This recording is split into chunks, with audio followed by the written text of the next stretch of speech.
All right, but we need some. I say we don't have any going live tunes right now. Let's fix that. We can all I can just hit sing you the with four-part a harmony. little dad joke. Booch, booch. That's me trying to make music. Brandon's better at that than I am. Mm-hmm. How do you punish your pet rock? How do you punish your pet rock? Hit what? What? Wait, nope, not that one. You hit rock bottom. That's how you punish your pet rock. Oh God. Boo! All I've Boo had on is this a man. fever and medication all week, RC. All right, you get a pass this one time. You've unleashed me down upon the internet. I'm gonna say before you were ready to make your public return. Howdy, hey everybody! Can you hear us? Are we live on Twitch and Facebook and YouTube? I hope they can hear us. I'll say I hope so. We're hilarious. I think so. Should I stream over on USB too? Is that something I should do? Oh, if you want to, That's up to you. I believe so. Let's see if this music's going. Let's get some classic Pope Brandon Brownson tunes going. Loud and clear, says Devious Hearts. Hell yeah! All right, we'll give it like another minute. Let some more folks roll on in, possibly. Rachel, you posted, right? I am posting on various platforms currently. Okay. All right. It's in progress. It is. There are so many social media platforms now that it takes time to do this. That's fair. And they've all started siphoning themselves off, so you can't use like tools easily that are at least not free ones to post all at once. Basically, you know, is it bad that Facebook owns two major social medias? Probably, but it makes it really easy to post on Facebook and Instagram. It is bad, but it's actually worse that Threads isn't part of their Meta business suite.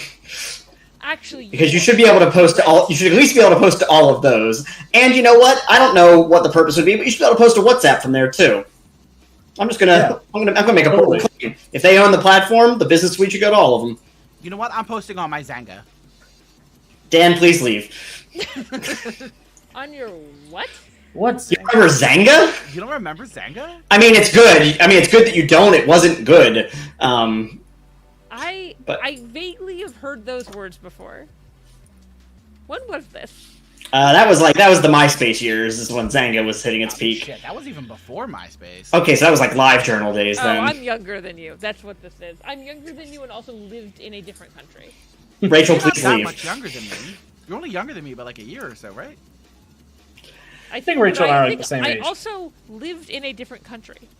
I mean, yeah, thousands of miles will do that. Yeah, but like, sometimes websites aren't available in every country. This is true. That's why this stream is brought to you by NordVPN. Brought by NordVPN. We are not sponsored. They'll come for us, and they have the technology, And they will win. and they will win. And we, you know what? And we won't know where they're coming from, and that's the problem. Welcome, friends at the table and honored guests elsewhere, to Masks and Mayhem. I'm your GM, RC. Let's go around and introduce our players along with their characters. And if I could have you answer the warm-up question, what is a goal in your character's life? Let's go clockwise. So, Daniel? I'm Dan. I'm playing Yardak. Just, how many? Like 200 years younger? 180 years younger. You're 32. Not too much younger. This will be, I'm not going to give too much away of the plot, but one of his number one goal of what he wants to be and become and thrive as is something that his father would be proud of. All right, and let's keep going clockwise then. That's me, I think. Yes. That is how a clock works. Hi, everyone. My name is Alex Thomas. I'm the line developer for Mutants and Masterminds, as well as the executive producer of the Untold Stories project. And I'm very excited to be here today on Masks and Mayhem. You may have seen me here a couple of times before as Beowulf Odin's son, my favorite cowboy. But today I will be playing the part of Yarthril. And as for what Yarthril would like to see done in his life, I think he would like to topple the monarchy at some point in his life. and establish sense. freedom for the great people of Atlantis. All right, and last but not least. Hi, I'm Rachel. I also play Ruby usually on Masks of Mayhem. You can also find me across the internet, different places. Today I am playing Ulamor, who is. Did I freeze for everyone? For a second there. Okay. Well, I mean, your voice was still good. Like, we could hear Yeah, you. yeah. Okay, that's fine then. Yeah, that's the most important I part. moving. I play Ulamor. She is the ammunitions expert. Not ammunitions. Explosions. I like to blow stuff up. Demolitions. There we go. And her goal is to cause chaos. Yeah, that's what I always need is more players whose characters' goals are chaos. Chaos is a ladder, RC.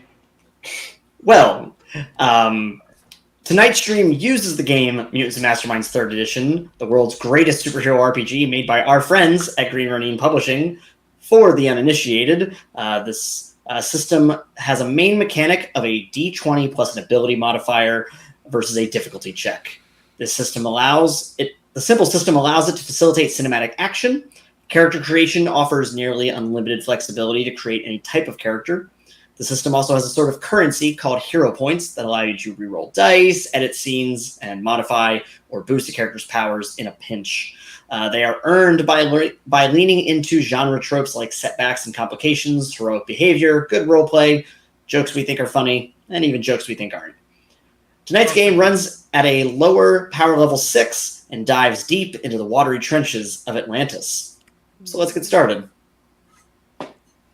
The lot of you, Yarthril, Yardak, Ulamor, and your team's sniper, Uladion, are all in the midst of combat with a gang, actually more on the inside of Atlantis, not even on the outskirts like most of your combat is. So tell me, as you're surrounded by these various Atlanteans with different swords and weaponry and even the occasional water user, what are you in the middle of as we fade into the scene?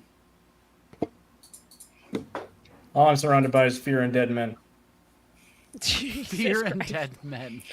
All right. What does that look like? Tell me a little more. Yeah, so your thrill has his big Shocktopus victory spear brandished over, just flowing from tough to tough, stabbing and spreading misery as is his wont.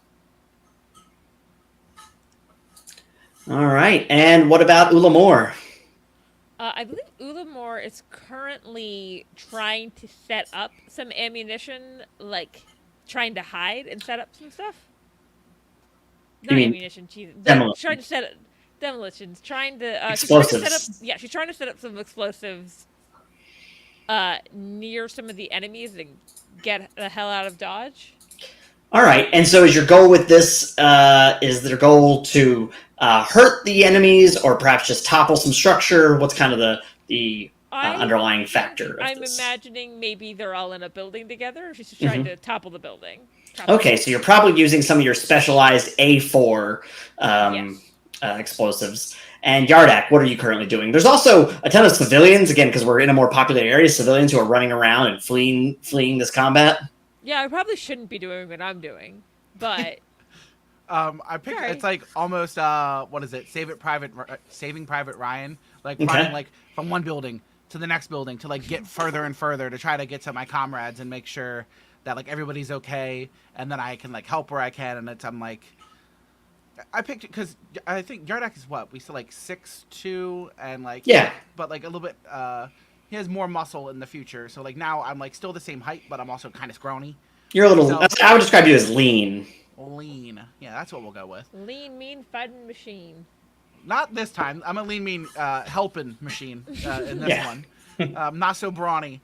So I'm tall, but I'm laser, and I'm trying to run as fast as I can to see if anybody's injured, who I can help, like if anybody needs to be moved out of harm's way. Okay. And you're stumbling upon a couple injured civilians, either caught in the crossfire, maybe caught in some of the enemy's fire as well. And as I say, in fact, you're healing one of them when suddenly you look up and you realize that one of these people that you're fighting is on top of you, about to stab you. When you hear in the distance, and a shot rings out from Uladion's sniper rifle and pierces him right through the chest and knocks him down. Nice. And you hear her over the comms. One shot, one kill. And then I want to turn and because I can I'm imagining that she still is looking through the scope of her rifle, and I want to give her a little salute. Okay. Yeah. Also, can we pull up Uladion so people can see her? She's so cool. Yeah, sure. I'll add that in just a second. Okay. Let's say I wasn't prepared to show off that art, but you know what? The people demand it. I'm the people. And the people are... It's me, I'm people. Let's say we'll lose the overlay for a second here, but I'll showcase her art. This is Uladion, the team sniper, who's, again, off, kind of not, I would say not the distance. She's maybe 200 feet away, but she's perched on top of a 2-story building, kind of getting a lay of the land. Mm-hmm. I suspect you can do more than one shot, one kill, Uladon. More incoming, boss. And she means that both in terms of her shots, as well as she can see from her vantage point that there's a couple more guys coming around the corner towards you specifically. Yarthril catches himself before he says 2 birds with 1 stone, because we don't have those down here. 2 fish, 1 hook. Yeah. Ooh. All right, Dan, extra hero point for you. Everyone starts with 1. Already. 2. We've been streaming for 11 minutes and 48 seconds, and I already have an extra hero point. Flashing back to the one of the only times I've ever been fishing, the hook went through the gill, and it was the worst. That's pretty bad. Making a note for later in the stream. I caught a cousin with a fish hook once. That was bad. Yikes. Gave me the gigas. So I was gonna say? So these 3 guys come around the corner against you, Yarthril. What does it look like as they meet a grisly fate? I'm sure. They come swooping around the corner, and I ready my trident, eager to show Uladon what I mean when I say more than 1 at a time, and I just chuck and I spear 2 or 3 of them with the trident, and then I go grab it. All right. And then you realize that the numbers have kind of petered off. The enemies have not really been able to retreat. Most of them are injured on the ground. Let's say as the combat seems to slow to an end. And Uladon comes on the comms again and says, "All right, no more hostiles visible." Okay. And she says, "I'm gonna make my way towards y'all." Oh, she's a southern fish. Yeah. She's a southern fish. Yeah, she's from Southern Atlantis. I'm just a simple southern mermaid. Jesus. And Instead so, of a mouthful of chew, it's a fucking piece of kelp stuck up there. Wow. So you're gathering these guys together, and the reason that a fight broke out is because they have been stockpiling weapons. Ah. And you were kind of investigating and stumbled upon them. Can we say I'm now far enough away that I could try to blow that building up? Yes, sorry, I meant to get back to that. Yeah, so your demolitions go off, and this was the last kind of stronghold building for them, kind of where that stockpile was, and it goes off, tumbling a bunch of debris onto them, catching all them debris, and then it does kind of ignite one of their weapons that they had in there, and that kind of explodes, but luckily no one is injured. Oh hell yeah! Let that. Yeah. Yeah, and so you see. Even prettier than I thought it would be. All right. So Uladon starts going around, and she's got some restraints, and she starts handcuffing a bunch of them. Boss, I think we're going to need backup if we're going to get all these guys taken in. Yeah, I think this might be a good chance for the new kid to go and ask some questions of these fellows, though. What do you think about that? You want me to interrogate them? Yeah, Yardak, come over here and talk to this terrorist.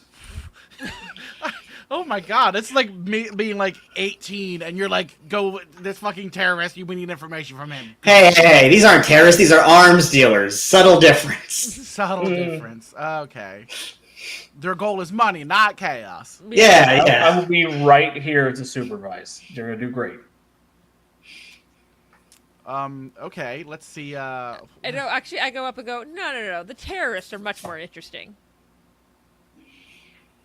I mean, at least they have, like, a specific goal. Yeah. That's what we're trying to find out, yeah. Okay. Let's see, I have... Okay, God, my fucking intimidation is not high. But, I mean, to be fair, you're all level 6, so nobody has a particularly high anything. Yeah, I'll try to intimidate them. I'm gonna draw myself up to my full 6-foot height with my lithe arms, and grab him right by the scruff of the shirt, and say like, "What the fuck do you think you're doing?" All right. So you're doing intimidation. Yeah. RC, can I aid just by standing behind him, looking threatening with a trident? Yeah. I'll say that works. Wait. Can I aid by looking threatening by just like holding a detonator behind It's like him? holding C4 that's actively counting down. Man, it's a shame if I can't interrogate you and disarm this at the same time. Oh, I got a natural 20 to help for a 29. Oh, damn. Let's see. All right. Mine was not a natural 20, but I did get a 10 plus 2, so we're rocking a 12. 12 plus that aid. Can I an aid, even though I go for it. I don't think I'll be that helpful. I don't have anything in intimidation, but... I say your character isn't particularly intimidating. She lets her actions speak for themselves. 3. They don't get what I'm doing. They don't know what I'm doing. You're just like holding up a brick, and they're like, what the fuck is that? They're arms dealers, so they know what it looks like when it's not active. Yeah. They're familiar with armed A4 versus unarmed. No, they, I have a new thing, so they're like, is that her phone? What is that? Phone? How many leagues under the sea? It's 1846. Is that a new Ripplecom? I say you do all have Ripple comms, but yeah, as a phones you would not be familiar with quite yet. And the Ripplecom is just that shell from the It Follows movie. I love that. I don't even think your Thrill will be familiar with phones. I think it's too early for that. It is way too early for that, right? I would say 1846. I don't think we might have had telegraph, but I don't think anybody had a phone. I think familiar with the telegraph, but I won't. And whoever I say Alexander Graham Bell and whoever he stole it from are not alive yet. I don't think. He stole it from the Atlanteans. He found a Ripple phone. Come. Dan, we're not going to dive into how that doesn't make any sense. We're not going to what? We are 30 years We're not early. gonna die. Yeah. I'm taking your hero point back. No, I'm not. I would never do that to you. That being said, you'd never be able to keep track of if you took them back and like gave them to us. Yeah. Okay, thank you, Callan, in the comments for letting us know that the phone was invented in 1876. That being said, what was the phrase you said to this arms dealer? Oh, when I had him by the scruff and I said, "What the fuck do you think you're doing here?" Selling product. What say? All right, you got us. You know, you can take our inventory. We'll get it back. We got a southern fish, and then we have this guy from Jersey. But yeah, he basically tells you, lock him up. We'll get out. We'll get it back. It's gone. I blew it up. Yeah, it's absolutely destroyed. You're not getting shit back. So we've already destroyed your product. So, well, what's the goal here, bud? What did you think was going to happen? We were gonna go find someone who was looking to stock up. Whether it's maybe some of those North Pole Atlanteans. Those crazy motherfuckers. Those crazy motherfuckers. See, now I picture like the North Pole Atlanteans that they're from Jersey. Yeah, they say use guys. Guys. Sure. Yeah. Nah, they'll even hit you with the yins. The North Pole Atlanteans and same with the South Pole Atlanteans are basically like frontier. Very much like I would describe them as hunter gatherers. Like they kind of shun away from most of the way that Atlantis is around here. Like they live in purposefully simple housing and stuff. Yeah, they're the people who currently live in Alaska, and you're like, Right. Why are you? Yeah, that's in the right vein. But yeah, Atlantean Amish. I didn't know they had Atlantean Amish. Every stream and episode reveals something new about this weird setting. I want the mermaid from Springer. So Jason, that's what he tells you. He said they were planning on selling it. They were in the process of looking for a buyer. Just the fact that the two of us are from Lancaster just really sells this one. Yeah. I was like, oh, that's why I'm like, I'm gonna let you make the jokes about the Amish. I made the Southern joke. Go ahead. We're on the internet. They won't hear it. We got any Amish Wow. I don't know. Wow. Wait a minute. That took a second. I need to take some more medicine. That's a hero point from me. Can I give Dan a hero point? I mean, I already got one. I can't give him that many for jokes. Not this early on. Got to make Yardak earn. That was a good joke, though. It was good though. I got to give him that. It's also not the first time I've heard Dan make that joke. Yeah, That's the thing. The thing is, I think You already know my vendetta against the Amish. Yes, I It's all do. news to me. I've known you for long enough that yes, I do. So this guy tells you they've been waiting on a buyer. That's where we left off. Okay. Who's this buyer that you're speaking of? I told you, man. We don't have one yet. We were trying to find one. Well, give me something here, dude. Do you want to spend the rest of your life in the clamor? Give me something. I'm on fucking fire, bro. Yardak, you're doing great. You're doing great, buddy.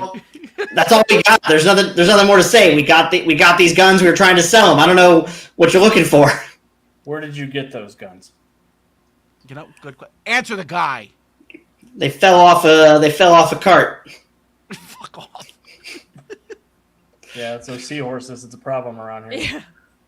Yeah, people leave things unlocked. They get picked up. The male seahorses are getting knocked up. I get it. There's an awful lot of you for this to be a random.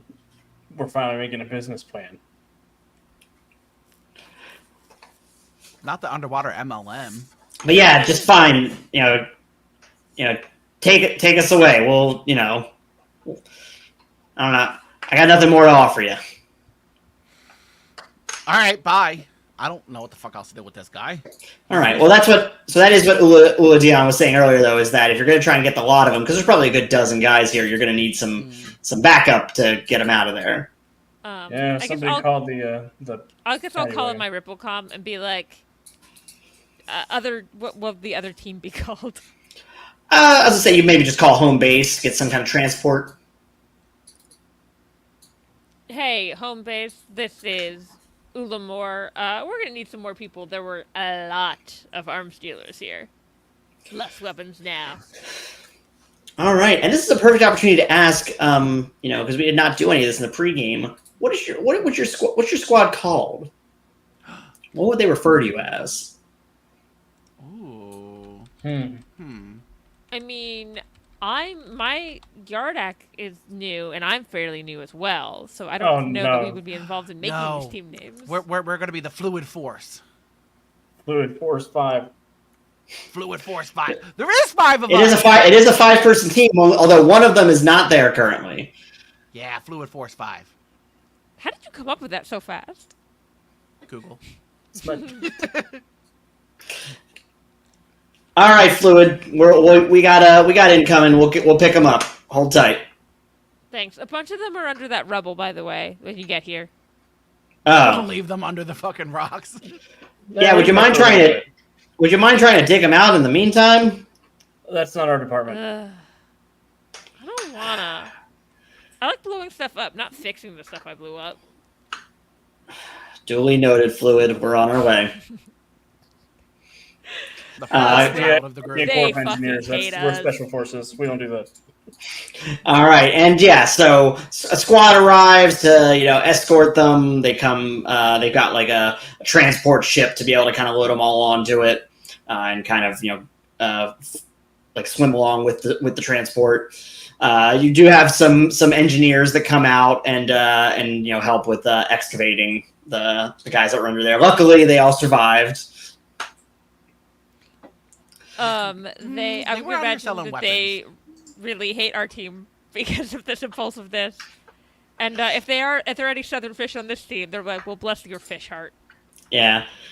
I'll say definitely I'd say the engineers squad is most familiar with your work. And I go, "Hi, And- Yarneeve." I'm making up a name. Like, "Hi, Yarneeve. He's just seen me so much."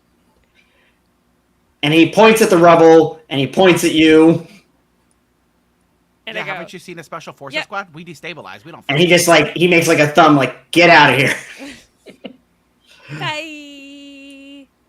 So you have completed your mission for the day. What are you doing after the mission ends? Gotta go get a head start on all that paperwork for all the explosions.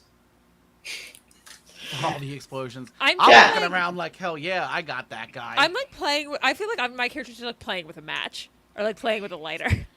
All right. We're underwater. I don't know.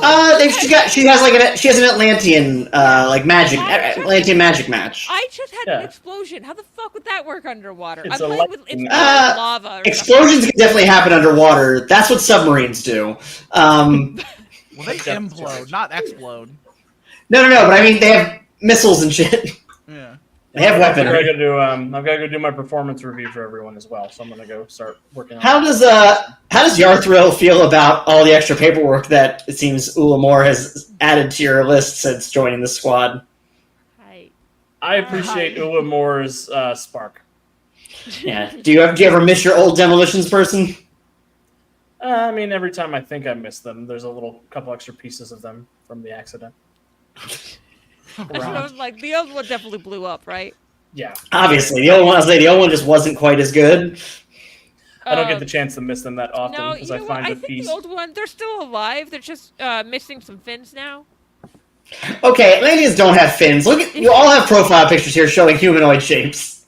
It was more funny to say fins than fingers. That's fair. But he is probably missing some fingers. It's a serious situation. Yeah. It's hard to hit the detonator without the thumb.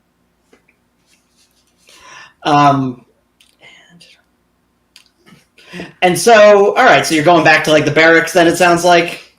Yeah, that's where I'm heading. I've also got to go write up a review of Yardak's interrogation performance. What's his score going to be? Adequate. Okay. Meets expectations? Yeah. Meets your beats. Khaled, Ulamor is not evil. She did not blow up the last demolitions guy. He did that to himself on accident. She's like, a spot is opening on this team if I got to open it for him. So when you're heading towards the barracks, Ula Dion is following you, Yarthril. Ulamor and Yardak, are you also going to the barracks? Yeah. Yeah. All right. You get back there. There's another squad that's kind of just playing poker, basically. They're all kind of gathered around. They're one of the more insular squads. They don't really interact with you all too much.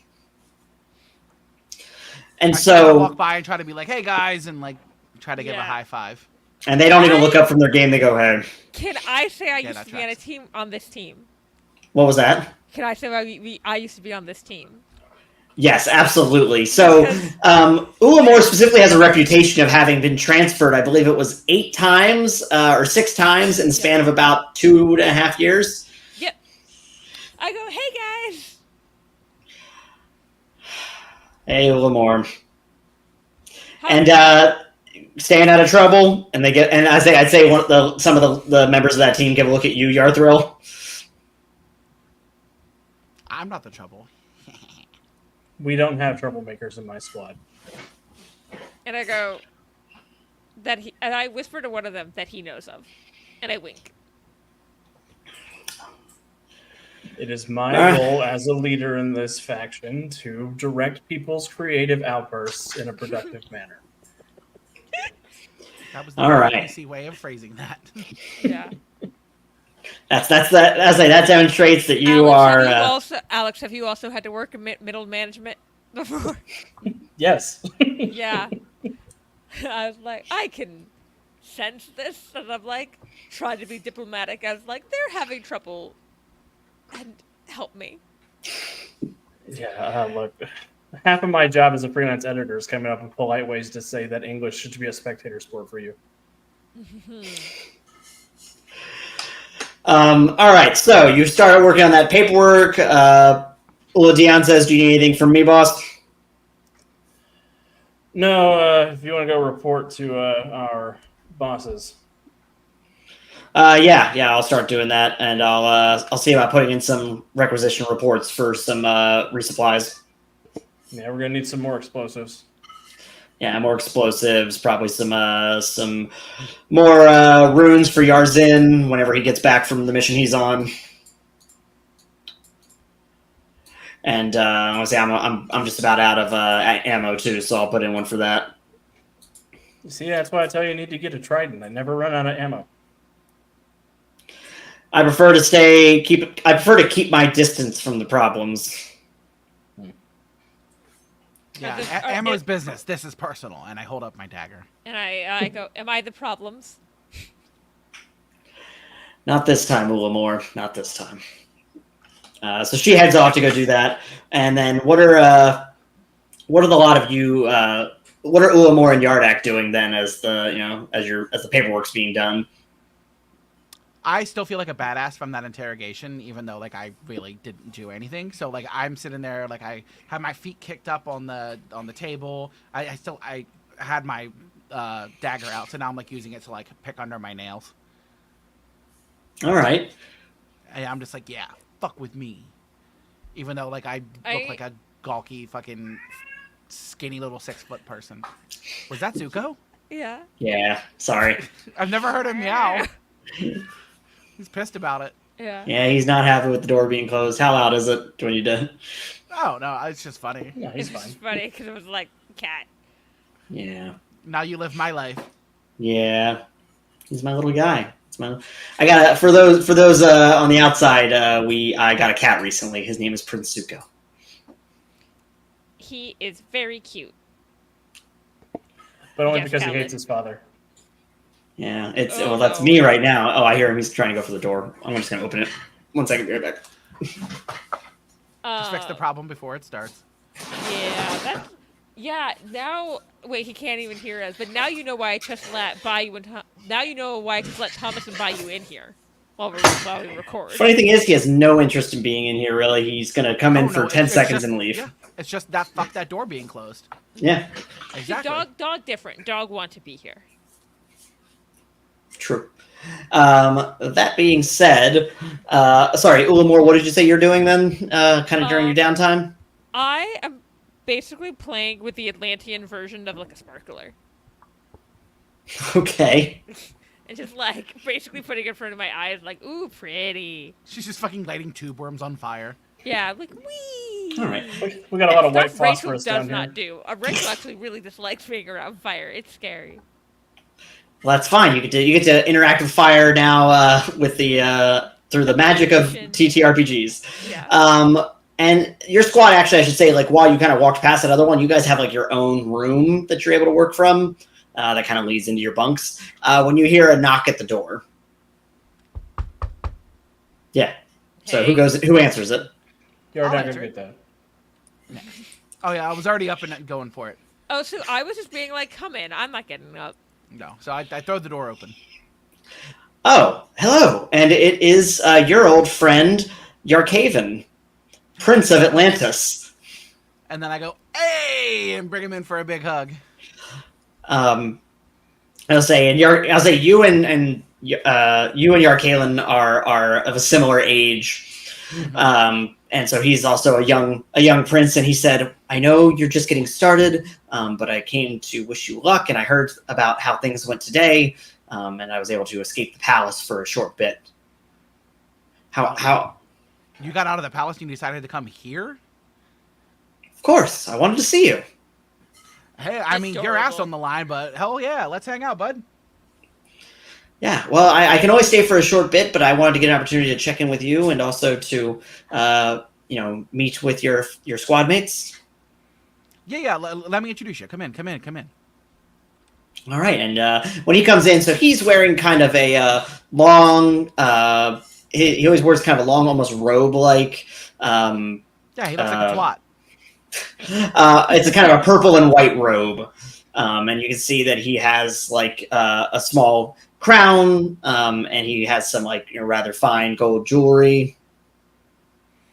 All right, this is the guys. This is Yarthril, and this is Ulamor, and then Ula Dion. She's over there. She kind of keeps to herself, but she's really cool. Oh well, she left to go and do the requisition forms. Oh, that's. Yeah, I thought she was just on the other in. side of the room doing that. I was like, and Ula Dion too, but she's not here, but she's so cool. And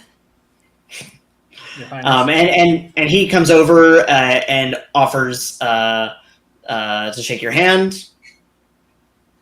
Sorry, Yarthril. Just say Your Highness, and I will respond to his offer to shake my hand in whatever way is etiquetely correct. I would say if the personal for a royal person to come to me for that. Yeah, I would say that if the royal offers the handshake, you should take the handshake. Do I have expertise etiquette? You don't. If you really want to roll an intellect check, I'll let you. Yeah, I'm not sure what the correct answer is for this. I'll roll one. Let's try it. All right. I'm not a smart man, but I know what polite is. Ooh, 16. 16, yeah. You've known from the little bit of interaction you've had with the royal court that you generally want to follow their lead. So if he's trying to connect with you, he's trying to be polite towards you as well. Awesome. I will give him a big firm handshake, but I'll let him know that I'm stronger than him. Oh, you're definitely stronger than him. He is not a physically strong person. So nice to meet you. I'm glad to know that that my good friend here is in capable hands of leadership. He didn't mention that you had friends in the palace. Yeah, I didn't want to brag. I've known this guy my whole life. Things happen. Yeah, I live there. I'm not royal or anything, but you lived there. By the way, I have not gotten up. The princes come in, and I'm just lounging on a chair. Yeah, this is one of those when the even though everyone else is standing now and you're not. Mm-hmm. Yeah, it's not a big deal. It's not a big deal. It's just it's where I grew up. Yeah, his family's kind of like my family. I'm not rich. It's my parents that are rich. Yes, Yardak and Yarkalen interjects. Yes, Yardak's family has served my parents faithfully. They were well. I never knew his father, but my father spoke very highly of him. Yeah. It's family friends. We don't got to spread this around, guys. I'm sorry to reveal this. I didn't know that this was something you were keeping to yourself. I mean, not a secret. I'm not ashamed of it, but I don't want special treatment. Of course. If you're worried about getting special treatment from me, please purge that worry out of your mind. Well, I as I mentioned, I couldn't always stay for a short period, and again, I'm sorry to have interrupted, but I'm just happy that things went well today, and I look forward to either seeing you or getting some correspondence of your next adventure. Oh yeah, for sure. And I mean, we're all friends now, so stop by whenever. Yarthril audibly grits his teeth. And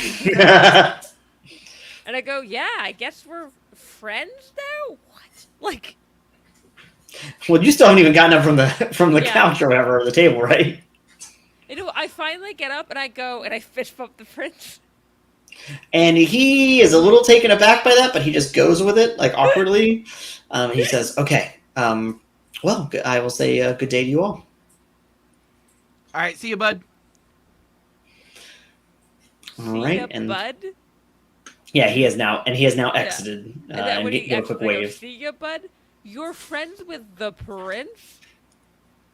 Yeah, we grew up together. I've known him my whole life.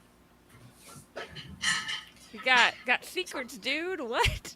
It's not a secret. I mean, it's pretty well known around the palace and the area surrounding it. The palace, people can come and go. It's not like it's some stronghold. I don't think if you know how the military works, but we're the poor people they send to fight their wars, not the people. I don't have money. I just live there because of some situations. So I'm not rich like him.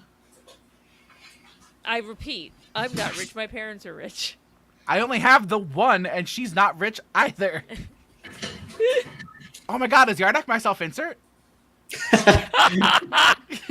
Dead dad, single mom who works too hard, loves her kid. Never. Oh my, if Never my mom was stops. Reba, I would never shut the fuck up. I love her. No. Yes, I would say to Squire in the comments point, he is wealth adjacent. Yeah. That being said, this is the point in the conversation. I didn't have any rich friends either, Yardak. And this is the point where Ula Dion enters the room. Who has rich friends? Rich people. Turns out, new guy is friends with the royal family. Apparently, he's famous in the palace. I'm not famous. I'm not like some narc or anything. I'm here to do a job. Interesting. Well, it would have made your day. You just missed the prince. This is going in your performance review. You said I was adequate. That was pending new information. Also, I don't think does this change his interrogation? Because that's what you said you were reviewing. I mean, there's a quarterly review too. There's multiple reviews. It's the whole thing. Oh God, the bureaucracy. There's I'm always stuck a meeting. in the bureaucracy of an 1800s military organization. And you're underwater. Like, And you're living under monarchy. While filling out the forms, he has the white wig on. He has to put it on when he fills them out. It's procedure. That being said, what are you all doing for the rest of the night? Yarthril, eventually you finish your paperwork. Yeah, then I'm going to go find somewhere to drink. All right. Is there Atlantean alcohol? Do we get drunk? Yes, absolutely. It's not the same or nearly as potent as what's on land, though. Mm-hmm. We just go out back and suck on a stonefish. Just get you real high. Find a pufferfish to suck on. Yeah. Well, you mix the right kind of poisons together from the different fish. Yeah, I'm gonna go drink I in feel the. like Yarthril definitely has a stash somewhere of human alcohol. Oh yeah. Just some rum I've got left over from John Paul Jones. Yeah. But yeah, no. But turns out Yarthril's actually also a bootlicker on the side. Say bootlicker or bootlegger? Bootlegger. Yeah, those are very different things. Okay, Dan. Yeah. Yardak is one of those things. I am the other one. I meant bootlegger, and then my tongue did the wrong thing when I was trying to say it. But anywho, what I was going to say was the whole because both Callan and William both said like the whole like I'm not a narc thing. That's the whole thing. Like I'm a fucking nerd. This is like picture like you like fresh out of high school like like I'm in the army now. Yeah, Yardak's entire trajectory was grew up in the palace, went to regular school, went to college and military academy, and now like this is 3 days after he graduated. I mean, let's Ruby got Yardak into Space Cadet in the future. He was always a little bit of a nerd. Yeah. He just was able to hide it behind a beard and buffness later. Well, I mean, I went from like how many thousands of feet below the ocean to fucking how many millions of miles out in space. Yardak's been through some shit. Yeah. But right now he's just a young lad. I'm a guppy. All right, and so it sounds like your boss, your squad leader, is going to go get inebriated. What about the rest of y'all? I'm not going to go get drunk. I'm just going to go get like a toxic masculine amount of I need a beer before I go to bed. Oh wow, okay, Dad. Well, how would you know? Well, I mean, he was there enough. I meant that for the character. Oh, not mine. Yeah. No. I knew what I was saying. I knew that it could pull double duty. Man, he couldn't. How many entendres you got in that thing, RC? You know, your dad dies once, and suddenly there's jokes. Dan, you make most of them. Yeah, Dan, you can't say it's like we started doing this to you. That being said, it sounds like we're doing it on the stream. Dan does this constantly. Oh my god, yeah. I bring up my dad every 3 minutes like a fucking egg timer. You've been doing it on this stream. Yeah. That being said, Ula Dion decides she's going to stay back at the barracks and probably try and get a good night's sleep. Valid. She has to be fresh and perky so she can shoot bitches from a billion miles away. I start drinking some kind of alcohol while still playing with a sparkler. All right. So are you going with like I was thinking? I guess the real question is: are you going with Yarthrill to the bar? Is Yarthrill allowing them to join him? Yeah. I'm not their dad. Yeah. I go with Ulamor. I feel like she drinks Malort out of spite. If she knew what it was. Yeah. Yeah, so you get to the bar, and it's pretty quiet night. You're able to have a couple drinks. Well, I guess again, it sounds like Yarthrill's having like a drink or so, and it sounds like Ulamor might have a drink, might get obliterated. I wasn't really able to gauge. You know what? It's just like are shots a thing? Sure, yeah. There's no reason to think. I do like a shot, like a couple shots.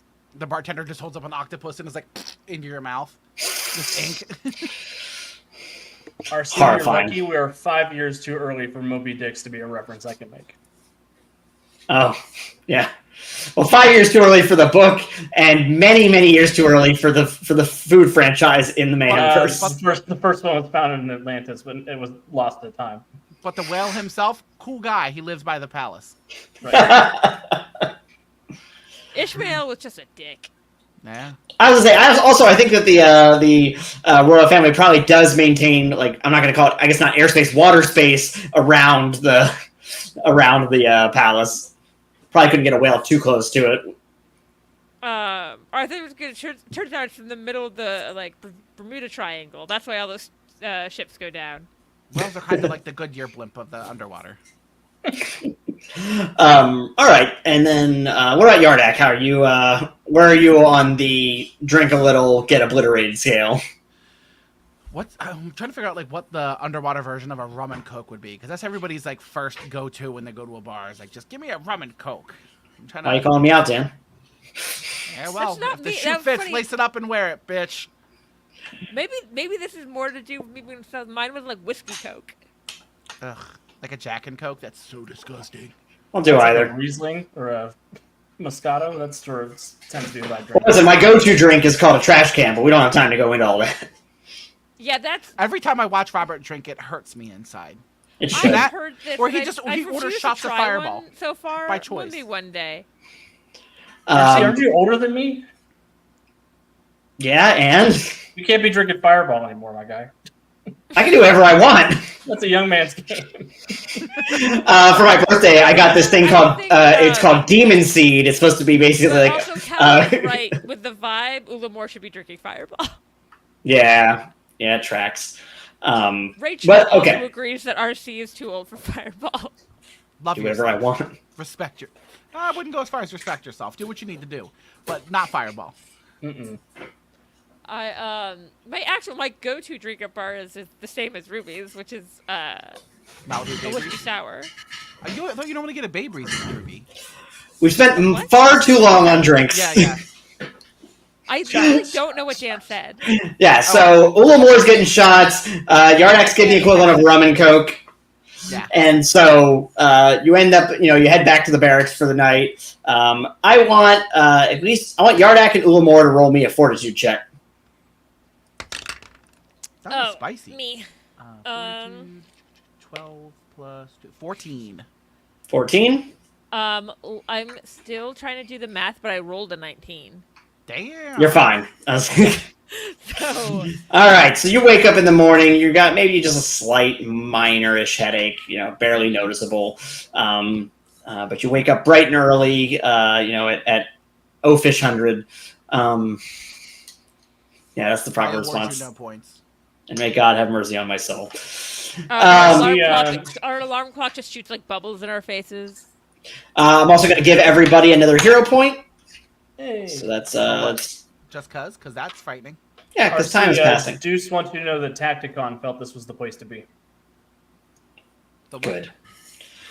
No. That's we don't have time to go into all that. Oh, okay. I mean, I also just didn't hear, but okay.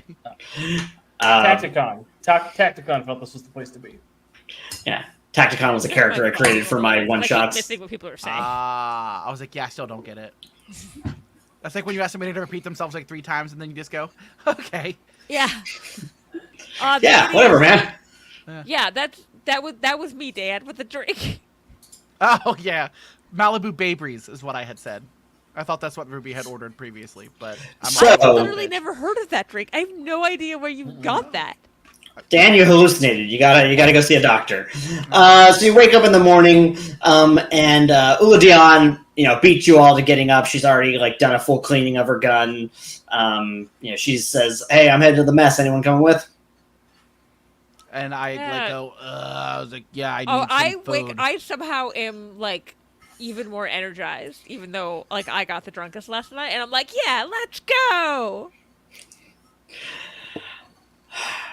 She walks to you, and you're entering the mess hall. Is Yardak and Yarthril coming with? Mm-hmm. Yeah. All right.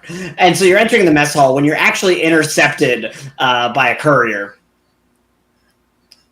Yarthril? What? Oh, it's for him, not me. Thank God. A courier. Did I not pronounce that right? No, yeah, you did. Oh, okay. So it's and he approaches and says, Yarthril? Yeah.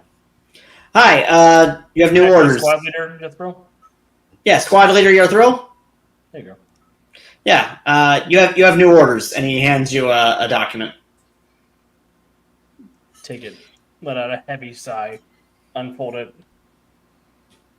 And what you're looking at is some reports on the outskirts of Atlantis in a little area known as Ulacor's Cove. And it's basically reports about over the past week, 4 people have gone missing from this area. And you're being asked to go investigate. Do you have names of these folks? Or a point of contact for when we get into the area, or just go there and start asking around?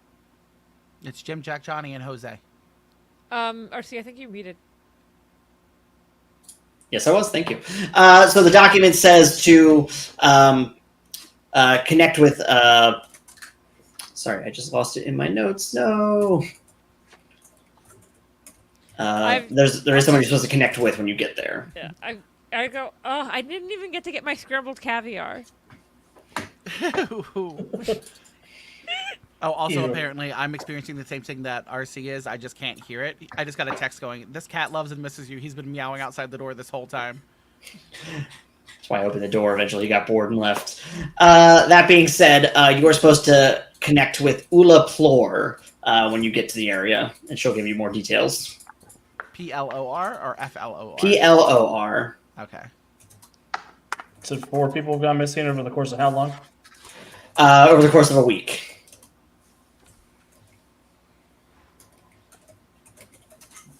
Oh, missing people. There's missing people is boring. There's never anything to blow up. Sorry, pal. And after the courier says that, sorry, pal, I didn't send the orders. I gotta go. And he leaves. He's like, I don't make the news, I just report it. Yeah. This is why they say don't blow up the messenger. Personally, they don't say don't blow up the messenger. That seems like a more extreme version of what they say. So I turn to Yarthril and I go, okay, what now, boss? Let's go get some food and then we'll head on down to this cove and see what we can track down. I guess I go get scrambled caviar because that's what I said earlier. Yeah, you nasty. I just was... You're just trying to think of fish jokes. Yeah, I'm just trying to make fish jokes. Oh. You think that's how you're going to curry favor?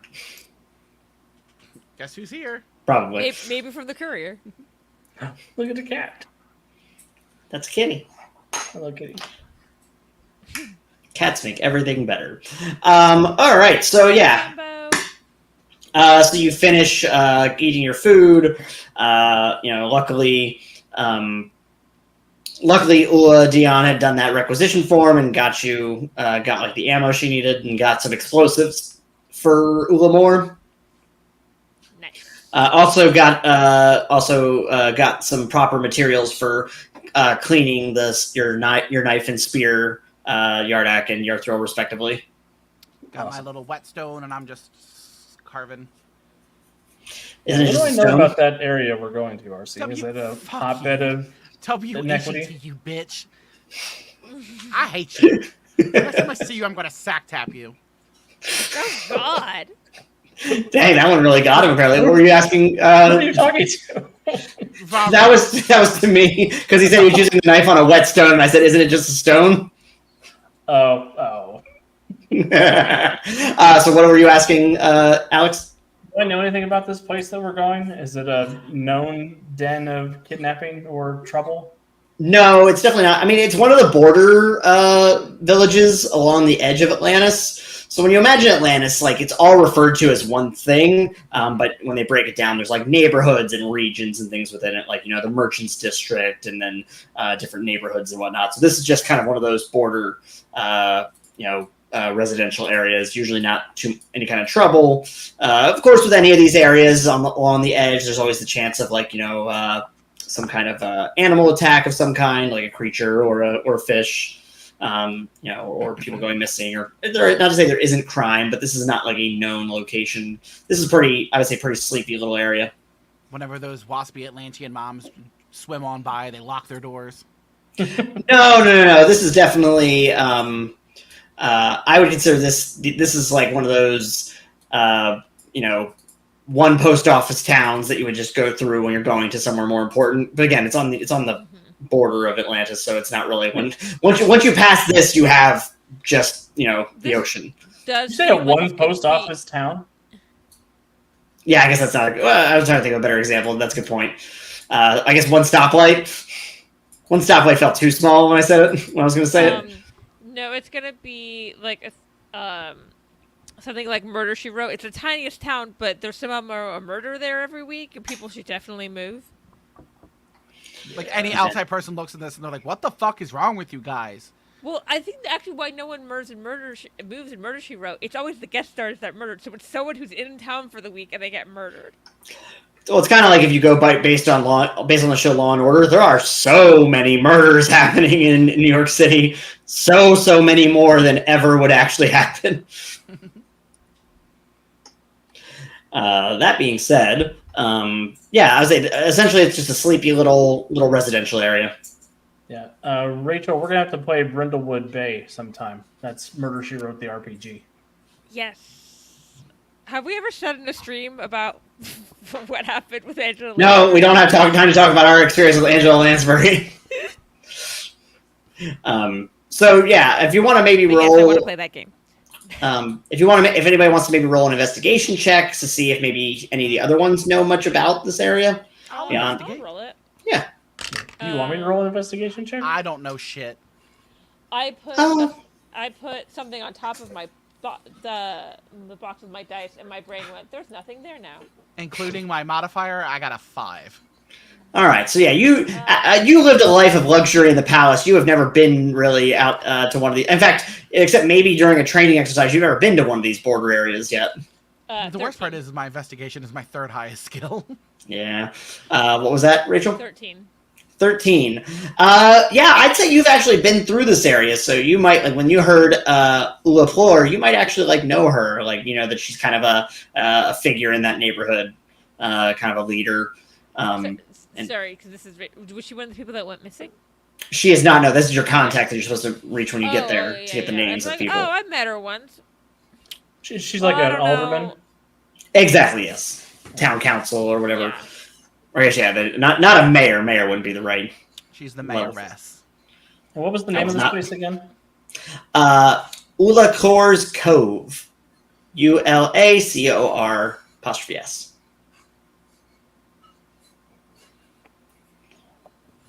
Maybe if I get back early from break, like whenever we do a break, I'll explain who the Angela Lansbury thing was. Okay, and so yeah, I'd say, and with the 13, the only other thing that you know is that there used to be, I'm trying to think of the right word for it. I want to say drag racing, but basically like on seahorses. Chariot races. Yeah, basically chariot races. Street jousting. Hell yeah. Fish her. Like you're just on a clam getting pulled by a seahorse and you have a swordfish under your arm. Hell yeah, motherfuckers, I'm about it. I like how Atlantis is slowly becoming like Atlantis you would imagine from the Super Friends. Yeah. I was thinking more like the Flintstones, but underwater. If I'm playing, that's actually a great point. Thank you, Callan. What? Callan's the only one who appreciated my joke. I didn't even hear it. I said fish her, like Ben-Hur. Oh, that is a good joke. Thank you. Enjoy an extra hero point. You know, Yay. Finn-Her was right there. Alex, enjoy an extra hero point. Rude. Come on, that was good. I said Finner, I hardly know her. Oh. Wait, did Alex get my hero point? Yeah, you both got one. I'm being generous. I'm fine with that then. That means bad things are about to happen. Good. Probably. Bad things are about to happen, and or you are very low level, so the chances of you not rolling well are also high. Fryer, if you don't know what Ben-Hur is, that is a fair worry. That's a fair assessment of the joke. Yeah, I also thought you meant fish her. Oh. Yeah. No, I was making but I'm also reference stupid. to Ben-Hur, the movie that has been remade so many fucking times, and very famously has a cherry erase in it. You know, and we can research why Dan is stupid if you were to donate at ko-fi.com/mayhemcast. For just $2 a month, you can help us figure out what the fuck is wrong with Dan. Help me. For just $2 a month, you two could sponsor it, Dan. Hey, I need to figure out what the hell is wrong with me. I guess I have a diagnosis. Yeah, you have more of a diagnosis. We gotta figure out what's going on with Dan. Yeah, honestly, I'm a little scared at this point. So, Uladion says, do you want me to get... I say, in terms of a swim, it would probably take you, like, an hour to get out there. Or she can try to get us some kind of, like, transport vehicle. We're going to want a vehicle just in case we come across anybody who's in trouble that needs help getting around. I want to ride the manta like Nemo. All right. I'm sorry, I'm laughing at Callan in the comments. The song. Yes. She's a fragile little perfect angel. Exactly. Fuck you all. I'm perfect. He is a fragile little perfect angel, and he's cracking. The fragility is very visible. I know. We're trying to put it back together, and it's not working. So, all right, and Uladion says, "All right, I'll go wrangle that up." And it doesn't take her too long, and she basically pulls up in this. You don't see them too often. It's kind of this powered ship. On the inside, it's got two little piloting areas in the front, and then a large like cargo area in the back that can hold people or stuff. I want to ride up front so I can see everything. Okay, so you want to be in the other pilot seat? Yeah. What is it powered by? Atlantean magic runes, essentially. Pine Sol. That's the power of Pine Sol, baby. I was hoping it was powered by something a little explosive, because then my character would be fascinated by it. Gotcha. I mean, any rune that is capable of generating power has the potential to be used in an explosive manner if necessary, like basically a fuel cell. Anything can blow up if you try hard enough. Yes, that's my motto.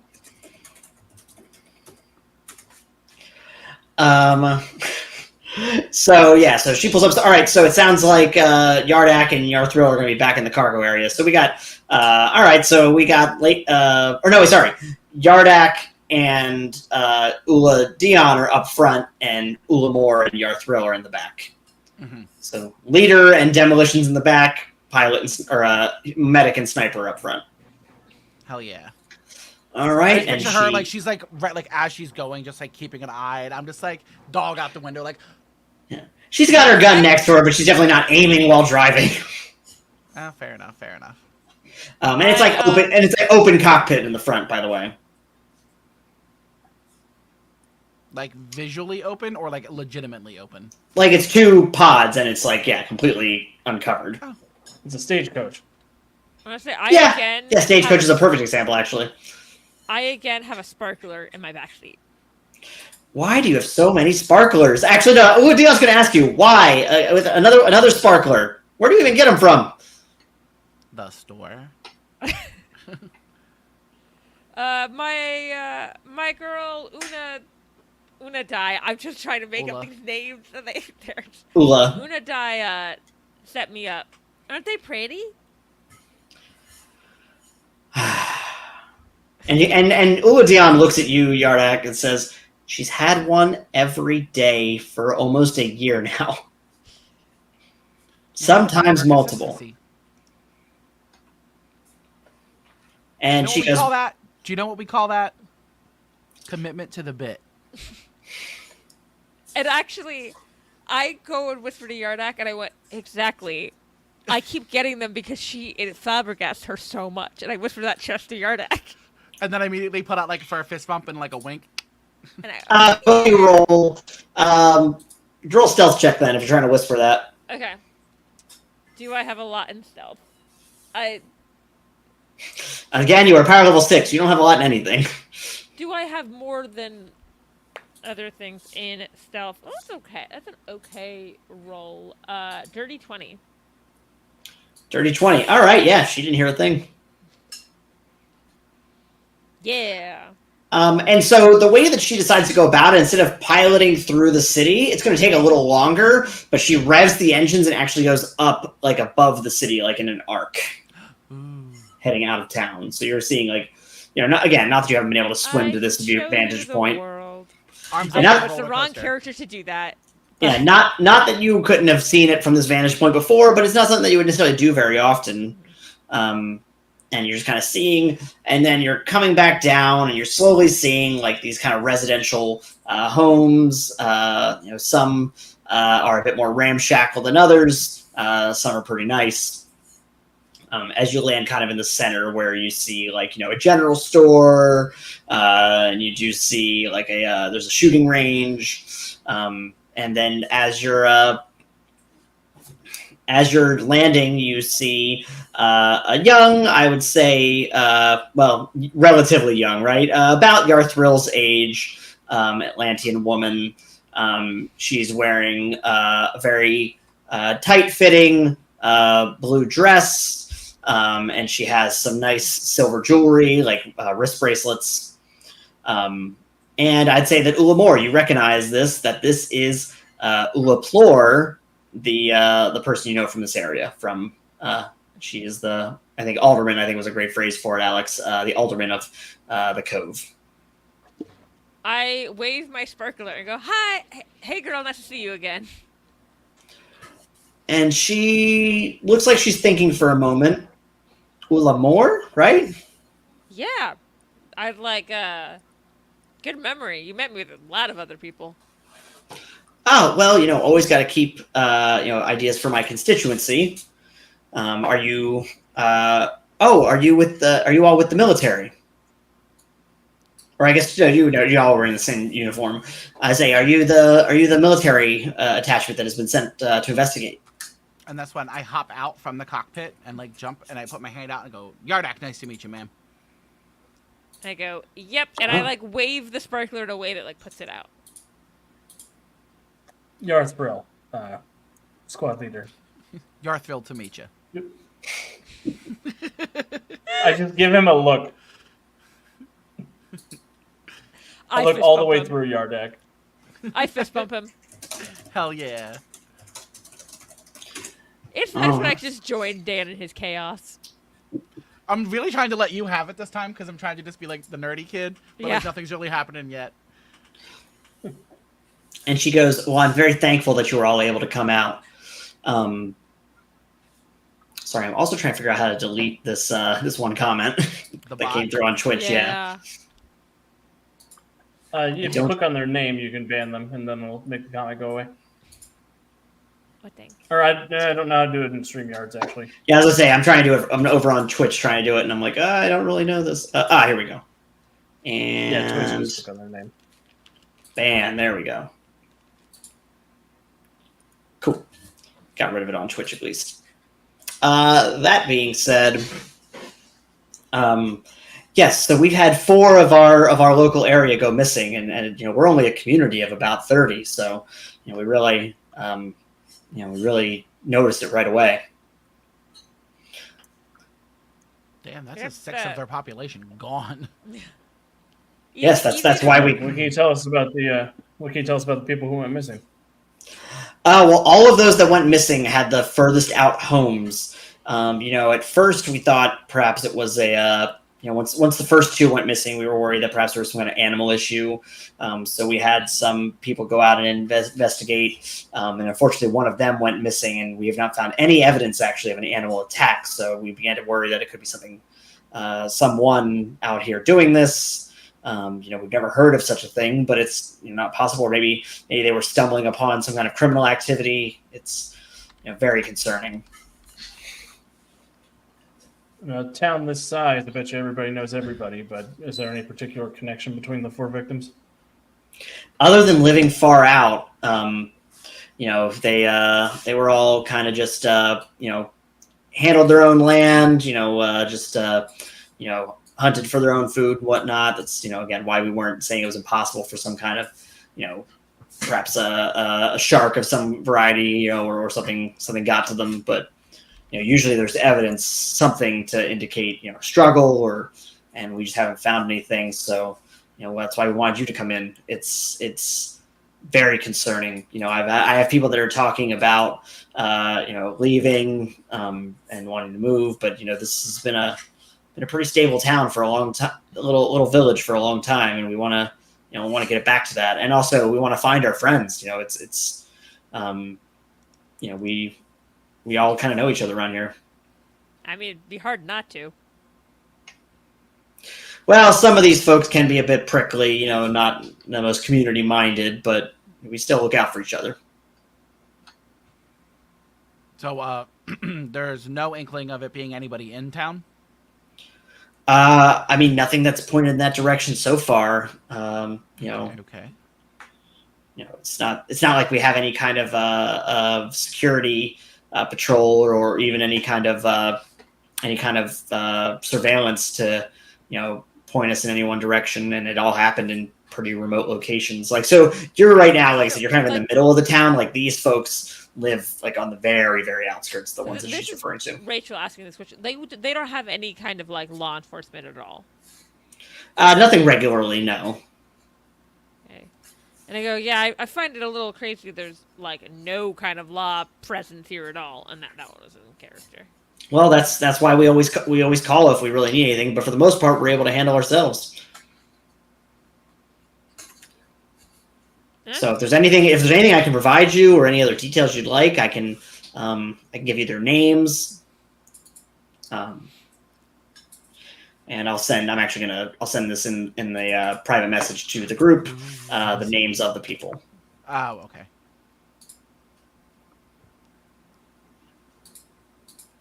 Okay.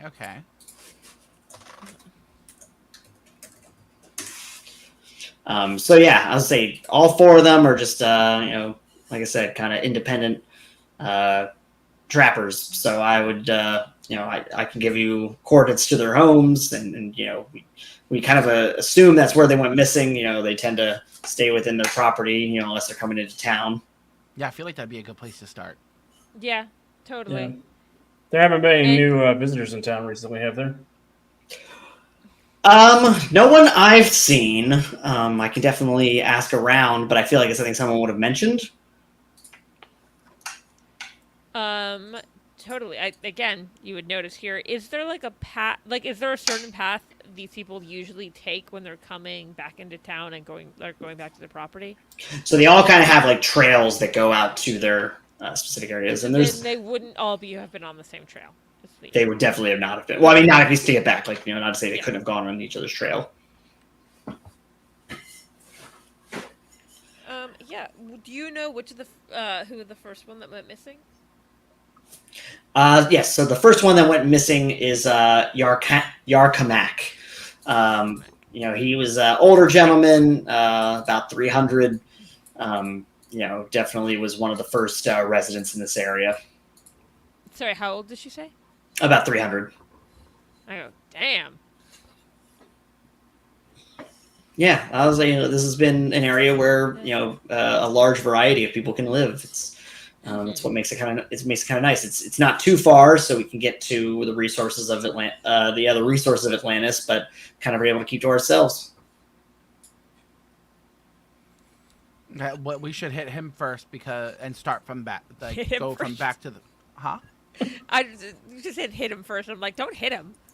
Well, you gotta find him first. He's old and missing, so. Yeah, we should hit his place first since he was the first one taken. See if there's something there that would lead to the rest of them. Okay, let's go to the old dude's house. All right. So you make your way to the trail. I would say, and his, if you're looking at it from like above, his from the center of town, his would trail off most to the left. I'd say that's probably the one pattern. Is that it does seem to be kind of moving across, like in terms of the houses. Oh, so it's following a line. It seems to be, yeah. Fascinating. Interesting.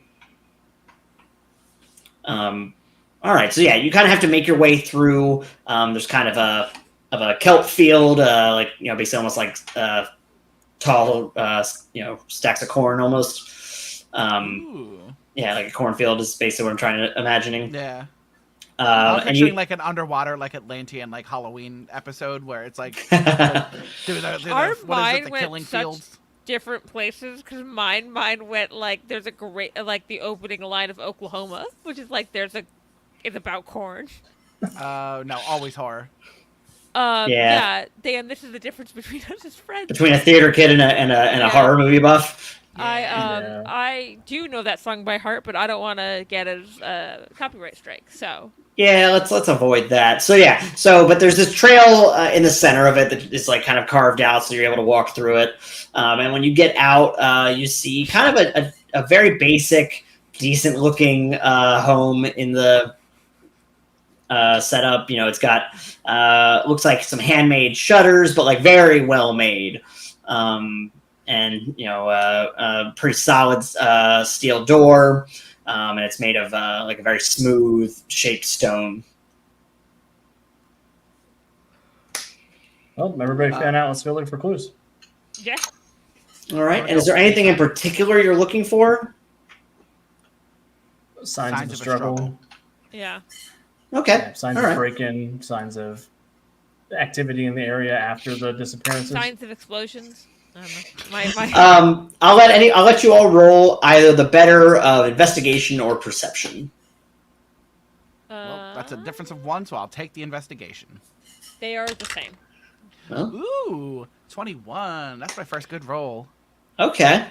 21 for Yardak. I was too distracted looking for explosions. I got a 6. Overall. Okay. I got 15.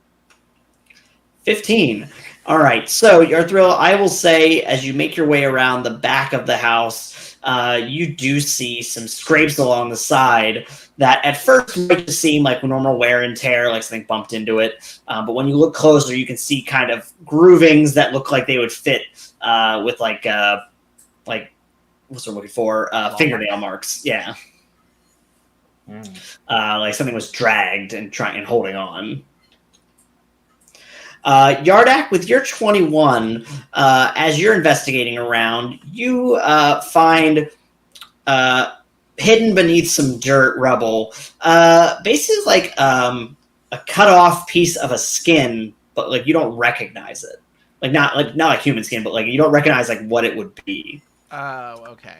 So it would be like me finding some random animal hide that I can't place. Exactly. Okay. Like old, or this is like something fresh, like somebody cut it off? Relatively fresh, like it's decaying, but it's not gone. Oh, so it wasn't like treated. It's intact. Like, kept on purpose. No. Like I said, it was buried under some dirt, so it looks like it had gotten, kind of started over time to be. Skinwalker. Keep talking, Dan. Keep talking. And I hold it up and I go, guys. What?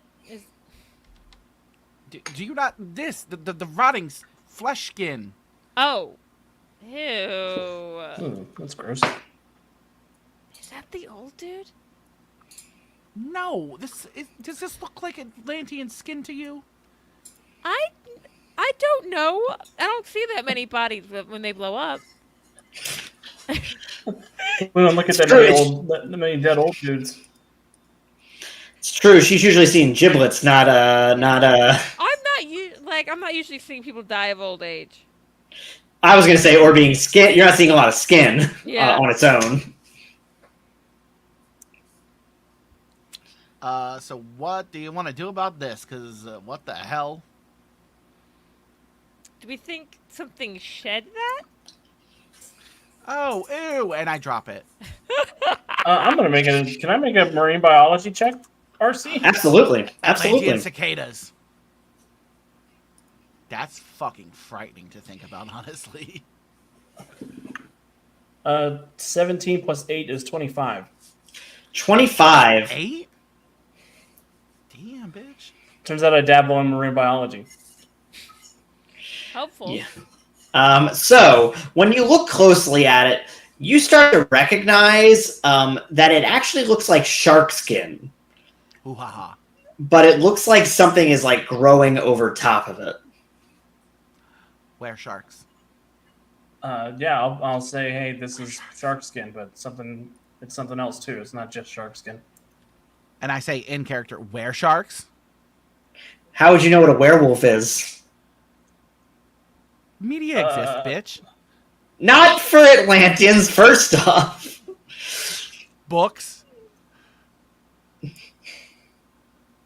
Your people haven't been in contact with the land in thousands of years, really, except for your dad, and he got killed for it. Okay, it always comes back to the dead dad. My point was that Yarnik would not have a reference point of what a werewolf would be. Ah, fine. Mm-hmm. First off, also, there's no moon down here. So he's always a wolf. Yeah. Or always a man. All right, no moon does not mean made out of flesh, or is he made out of house? No moon does not mean always moon. First off, No. Look, RC, our whole world is governed by the moon with the whole tides thing. There's probably There are werewolves, but no one can figure out why the fuck they randomly turn into wolves sometimes. Once a month. all right. So I believe, we left off on were sharks.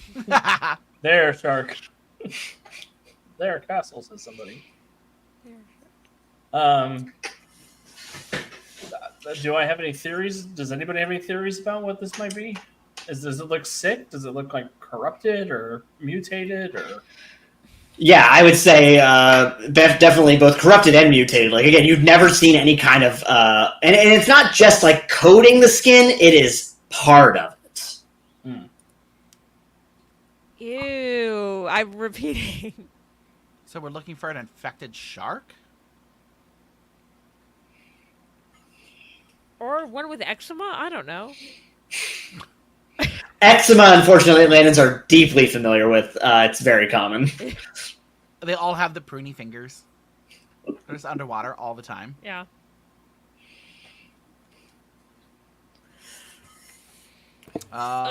Okay, so I can't think we have a Ziploc bag for this, so I'll say that, like, in fact, I'll say bag.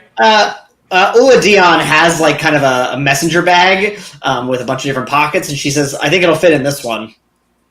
All yours, sister. I don't. And it's not like leaking or anything like that. It's I want to blow it up. flesh. I want it gone. all right. And she puts it in the bag and she spins it around on her back. I guess not messenger bag, sling bag is more I was what I trying meant. to be like, do you know what a messenger bag is? In that case, do you guys see anything else here, or should we check out the other place? I saw nothing. It was boring here till you found that thing. It was boring here. Well, Sight of an Oh my abduction. god, it's so potentially. boring. That would be what, Brandon's not even here. It would be like, Brandon's dad thought I sounded like I was from California. That's what it would sound like. Yeah, I was thinking a bit of Valley Girl flair on that last one. Mm-hmm. That was on purpose. Yeah. So, is there anything you're doing next? I guess going to the next house. Yeah. Yeah, I think. Is Ulamor with us? No, she stayed back in town. Okay. I want to find a local and ask about any weird sharks in the area. Yeah. Okay, you want to do that instead of going to the next house, or are you looking to split up? Maybe on the way to the next house. You there, random citizen, have you seen an infected shark? Tell me the folklore of your neighbor, of your village. Do we have Ulamor's Ripplecom contact information? I don't know if it's his phone number, like a number. I don't know. Gotcha. So I would say no. And at this stage, Ripplecoms are not, I would say, not new, but they have not reached like mass adoption yet. So we actually have a big brick Ripplecom. I meant that more as to why you were sent a courier for this mission. We got the Model T of the Ripplecoms. Yeah, like you all have one, but that's because you're in the military.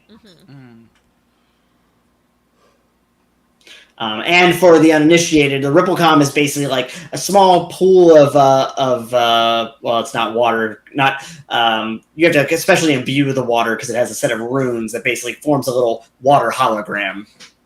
It's used for communication purposes. It's a shell phone. Yeah, a shell phone. And so, I believe RC point blank refused to call it that. I did. I stand by that conviction. Shell phone. Shell phone.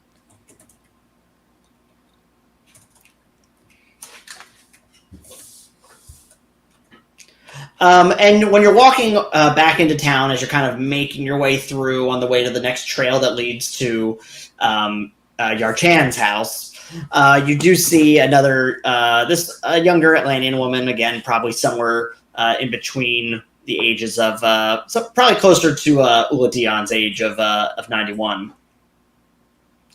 And she just looks like she's out going, she just went to the market. She has like a basket full of food. I want to kind of wave to her and then like wave her over. Oh, hello. Now it's time to try your canvassing of witnesses. My canvassing of witnesses. Hey, you never let me get to that part.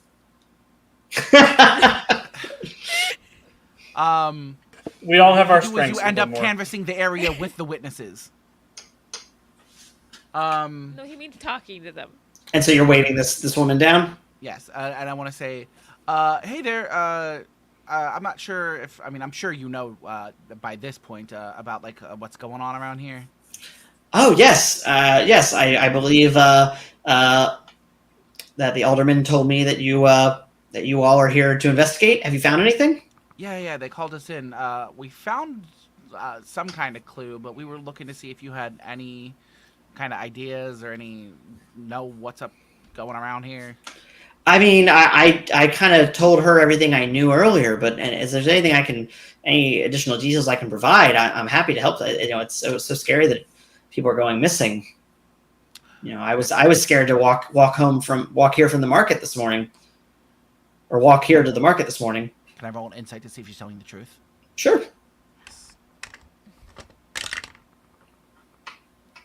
11.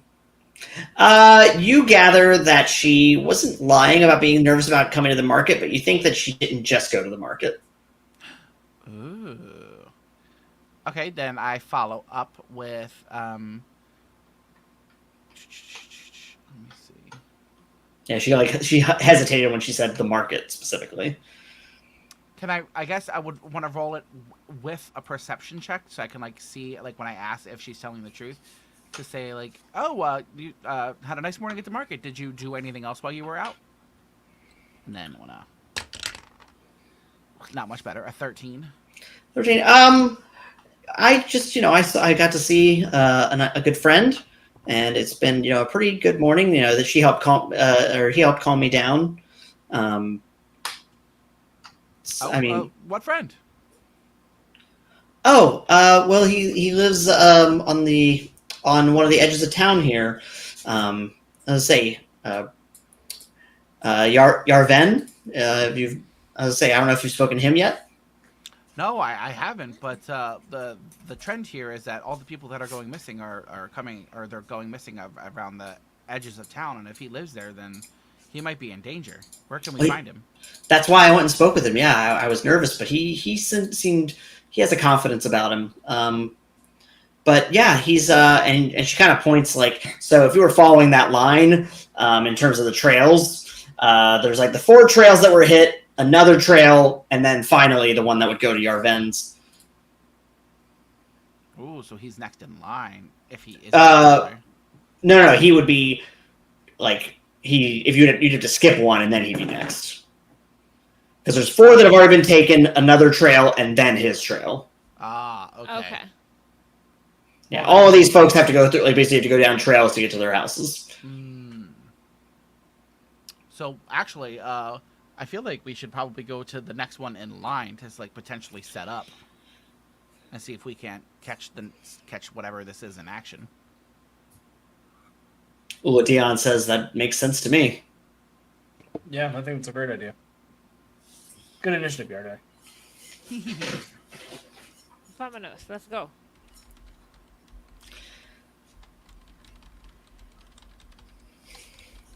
There's still nothing to blow up, though. That's boring. So you're heading down this trail. You do notice that this trail that you're going down does have a sign that says no trespassing, no visitors.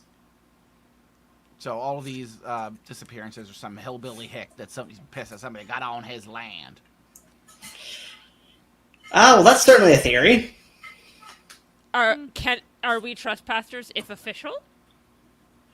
I mean, that's a bit of a matter of perspective. I was just letting you know what the signage says.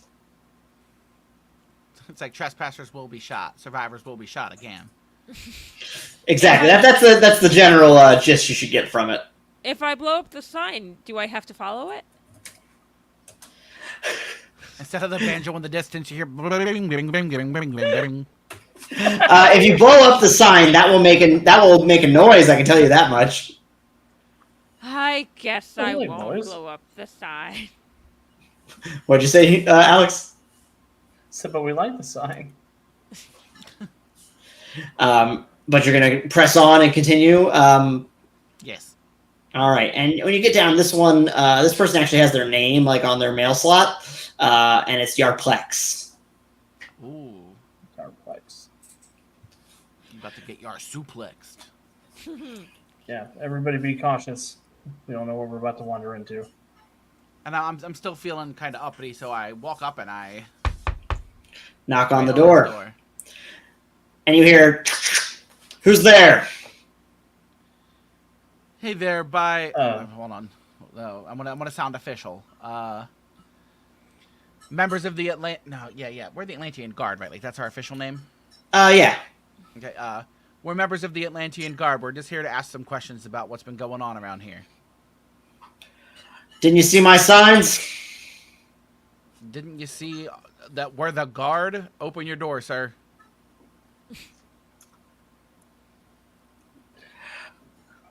All right. Back away from the door. All right, I'm taking a step back. Come on out. And he opens the door, and he does have a blaster rifle, but he has it like at his side, not like up and pointed at y'all. Ooh, that's a good model. Yeah. Okay, sir. Put the weapon away. We're just here to talk. Nobody's in trouble. Well, you're trespassing on my property. You know, you could have tried to get a hold of me without coming all the way to my door. Well, we're here because we think you might be in danger. Well, that's much appreciated, but and he kind of pats the gun. He's like, I think I'm pretty all right here. And he begins to kind of walk around the side of the house, kind of looking around. He clocks Ula Dion over about 50 yards back, not like back towards the trailhead. Mm-hmm. With him doing that, you didn't specifically say he did not shut the door behind him. And if he moves away, I want to look inside. Yeah, it's a pretty sparse living area. You see a bed, you see looks like a pan and like a setting for some fire runes and stuff for cooking, which is pretty rare actually. RC, does he actually seem like he might be able to defend himself, or do I think he might be full of shit? Well, I guess roll an insight check if you want to get more detail.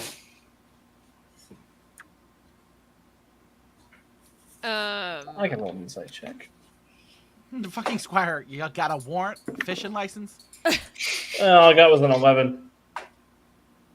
I want to ask. Did you know the people who've went missing? Yeah, it's a damn shame. They were all say a couple of them have been around for a long time. I would like to roll an insight check on him saying, like, it's a damn shame. Okay, yeah. Is he the wereshark? I'm going to use one of those hero points to reroll. All right. I rolled a 5 that got me an 8, and I'm rolling... You know what? I'm switching die. Only south of the Merman-Dixon line. I hate you. Not the Merman-Dixon line. Wait, are you using another hero point, or no, just the one? Just one, but if I roll under a 10, it goes up to a 10, right? Precisely. So I rolled a 7, so it'll go up to a 10, so it'll be 13. Wait. No, it adds 10 to your roll. Adds 10. Oh, adds 10 to my roll, so it'll be 17. Yeah, correct. Then 7 plus 3, so dirty 20. Dirty 20. Okay. Yeah, he's... the math in my head. Very, very good, Rachel. Flash with a little bit with my hand, but... Yeah, I'll take it. All right, so yeah, you get the sense that he means it. He didn't have any ill will towards these folks. Less suspicious than I thought he might be. Yeah, I was like, crops haven't been too good this season. Something in the dirt, I think. But so everyone's been on a little more on edge. But I can't imagine anybody who would do something like this to everybody. Can I roll an investigation to see while he's talking to her if I can kind of look around the property and see what I see? Go for it. You're thrilled. Do you want to do anything? Haha, 17 altogether. I'm gonna keep an eye out for trouble. All right, roll me a perception check. Looking for any signs of there's a big ass shark about to come to attack us. You said trouble, and my brain went, trouble with a capital T, and then my mind went, that stands for trout. It rhymes with not fool. Yeah. Rhymes with tout. Tout, yeah. I'm gonna spend a hero point, RC. To reroll your perception check? Okay. Yeah. Oh, good. I rolled into a nat 20 for a 23 total. All right. So, let me do this in order. Already had the insight check. So for your investigation check, Yardak, you're not too familiar. You see some tracks kind of heading out from the property into the wilderness. You don't really gather too much out of the ordinary here, though. It just seems like a normal run-of-the-mill house. Again, kind of isolated and such. Mm-hmm. What I would say, what you would say is, while there's some rocky areas that kind of separate him from the rest of town. After that, it's kind of just open wilderness, more kelp and kind of some things to hide behind, coral reefs and things like that. Okay, so I feel like he's kind of a bust. Yeah, and then for you, Yarthril, you're kind of looking around, and Yarplex, this guy that you're talking to, he's kind of wandering around the property. He definitely clocks that you're checking his place out, Yardak, but he's not saying anything. Mm-hmm. But Yarthril, you immediately pick up that he's eyeing Yardak walking around, and he's turning towards you, and he says, "So anyway, you think there's anything I should be concerned about? Really? You think I should maybe head to town? Should I get out of here?" I won't give too much away, but I want to say, sticking around close to town would probably be your best bet. And guys, I'm not going to mention the shark skin that we found, but I do want to say, it's looking like it could be some kind of creature. Okay. He says at that moment, he says, "I wasn't talking to you, son. I was talking to your squad leader." Yeah, and I still fucking answered you, bud. Hey, we have answers to stuff too. He knows you're very smart, everybody. Yeah. Breathe through your nose. That's fine. Listen, I'm not trying to downplay a junior officer. I just want to hear squad leader's thoughts. This is a dangerous place. And not him going, I want to hear it from the manager. It would behoove you to listen to my squad mates and to get out of here. Hooves? We got fins. And he says, all right. I don't know what hooves are. I got seahorses, bitch. And he's Lieutenant Dan. And he says, "Well, I appreciate you shooting straight with me. Listen, you give me a minute. I'm glad to help also look around the spot with you if you want." And Yarthril, just as he's saying that to you, you realize that you see two inky black clawed hands reaching out from the kelp back towards him and are about to grab him. Oh. I I can't will see shout that. out and throw my trident at it. Okay, roll me an attack check. Because I'm a fish of action. So I was wrong with Oklahoma. He was right with Children of the Corn. 27 to hit. Wow. 27. 9 to hit with my trident. Yeah. Or she's, I was like, or wait. she's never working. Oh, in no, the that's my musical. Atlantis water control. Just kidding. Oh, okay. I was going to say, wait, something's off on that. It is a 22 to hit. Still hits. What's the DC on your trident? 23. 23. All right. Well, this trident spears into the kelp area, and you hear this as these hands reel back, and it pushes forward. And with the with this trident sticking out of it, you see this humanoid shark that's just covered in that same kind of goo. I would almost describe it like what the hive looks like in Alien or in Aliens. That's what the material is on its skin. I point so at it and I see go, this "Where now. shark?" There's shark. So I see this now, right? Yes, you all see it, and when you threw the spear, he died. The Yarplex, the guy you were trying to help, dived out of the way. Okay. I would just I want to automatically throw a hydro grenade at it. All right. Well, we're going to actually take a quick break before we come back to that. But last thing, right before, as you're all turning towards this creature, ready to do battle with it, in the distance, you hear a few more of those same kind of roars.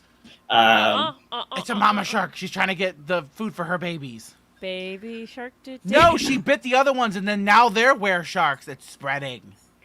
All right. And on that note, we'll be back in just a few minutes. I can let everyone grab some water, and we'll see you in a moment.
Hey, y'all, we're still waiting for Alex to return, but I just thought I would take a moment and just say thanks to everybody who's been watching so far.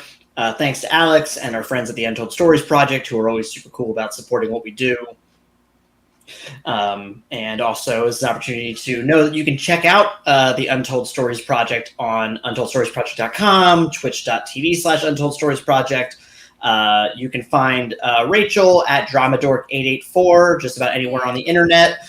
You can also find her streaming on Tex Trek, that's TEX Trek, where they talk about different Star Trek things. And Dan, I think you still occasionally stream for some League of Legends and whatnot on Crash and Thrashing. Yeah, now that I defeated my OBS and use Streamlabs now. So yeah, you can find me on Twitch at Crash and Thrashing. And then I use different handles for everything, but I'm Big Gay Chungus on Twitter. Follow me for some, not even hot takes, just the right takes. I'm always correct. Just know that. It's not your fault you have big tits and correct opinions. Exactly. The right takes from Flirting with Hank Green? Is that the... Hank Green said I was cute once. Yeah. Yeah, everyone has a claim to fame, right? And yeah, I'll make sure to have all of those links in the show notes on YouTube, as well as on our website at masksandmayhem.com. But everyone, do you feel like you're up for jumping back in? Let's fuck the shark in the mouth. All right. I was, but I gotta go now. I gotta go. So when we left off, you had just your thrill. Oh, I just realized I forgot to put up the overlay again. Hey. Oh yeah, I didn't even notice. Your thrill, you had just thrown your trident into this oozing black humanoid shark creature. And then I believe when we left, right before we went, before I revealed that there was more of them in the distance. Ulamor, you said you wanted to throw a grenade at this thing? Yeah. What kind of grenade are you trying to throw? I believe on my character sheet it is called a... I put something over where I had my character sheet to comment on something on Twitch while we were... I'm doing a hydro grenade. All right, roll your attack check on that to throw it. Okay, let me scroll to where it says... Or wait, or is that a bear post area? Let me... I suppose you have to throw it into the right area. It says first area, damage 6. Okay. DC 21. Okay, so do I roll? Yeah, because I believe you have a grenade modifier. Yeah. It, like, literally landed, so it was, like, between two numbers. Roll it again. I'll take your word for it. If I really wanted to roll... One of the numbers it was between it was an 8 and a nat 20, so I could have just lied and taken that nat 20. So I rolled an 11. All right. Sorry, do I add the... You should have a grenade modifier in your skill in your ranged combat. Range combat. Okay. In skill. Grenade, so +6, so 17. 17. That hits. Yep. What's the DC listed on the hydro grenades? It is 21. 21. So this thing basically looks like it takes the brunt of this grenade. Luckily, Yarplex dived out of the way just in time. Yarthrill, you're kind of lucky because your trident goes flying out of this thing and back, landing at your feet. But you see this thing land on the ground and then slowly begins to pick itself back up. And it's got this kind of just feralness about it. Zombie shark. I love that sci-fi film. Is it actually? It seems like it would be. It does sound like it would be. It's like my idea for a sci-fi film, Time Raptor. Time Raptor. Yeah, scientists figure out how to make things come back from the past, but it goes haywire, and now random dinosaurs are appearing. And so a group of sexy scientists and mercenaries had to figure out how to stop them. Of course, Chidi. We've all seen the time knife. And so, all right, I think this is an opportunity then to roll initiative. Ooh. Okay. This is the one time I roll okay. Oh, fuck me. I've had like 2 good rolls and the rest have been under 5. That's where I switch dice. Right. With my modifier, though, it is a 9. Well, hey, that's not bad. Dirty 20. I don't know, I guess that doesn't fucking matter for this. No, but it's good to know. Yeah. I feel like if you crit roll an initiative, you get 2 attacks off the gate. Is that true? Is that a thing? No. It should. I know it feels like... Alex, write that into the game. I don't usually have people who work for the game playing with me. Alex, they're trying to take advantage of your power. Yes. Oh, he's Alex, muted. I think you're muted. Oh, damn it. I muted everybody when we went to break. Oh my god. I've been talking this whole time. Oh, Sorry, man. Alex. That's okay. I think it's because Right. I think it took me longer because I think your beard obscured it more than it went on other people. The fact you were speaking. Yeah. Your mouth movement was invisible. All right, so let me get Yardak. What was your modifier again? It was a +6, so I with 9. So 9, and Ulamor 20. 20, and Yarthrill 22.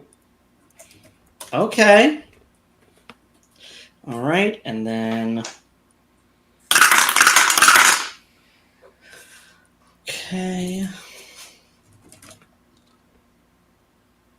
But so it barely responded to me throwing a grenade at it, right? It was definitely knocked down, and seems like there's parts of it missing, but it's definitely not out. I can tell you that much. Well, we figured out how that skin came off. And we got Ula Dion in the background.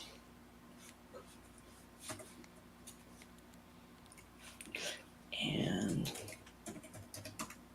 lastly,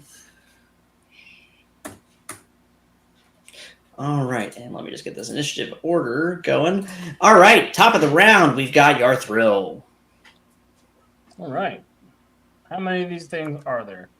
Right now, you only see the one. In fact, it sounds like the other one is coming from across the hill over at the next house.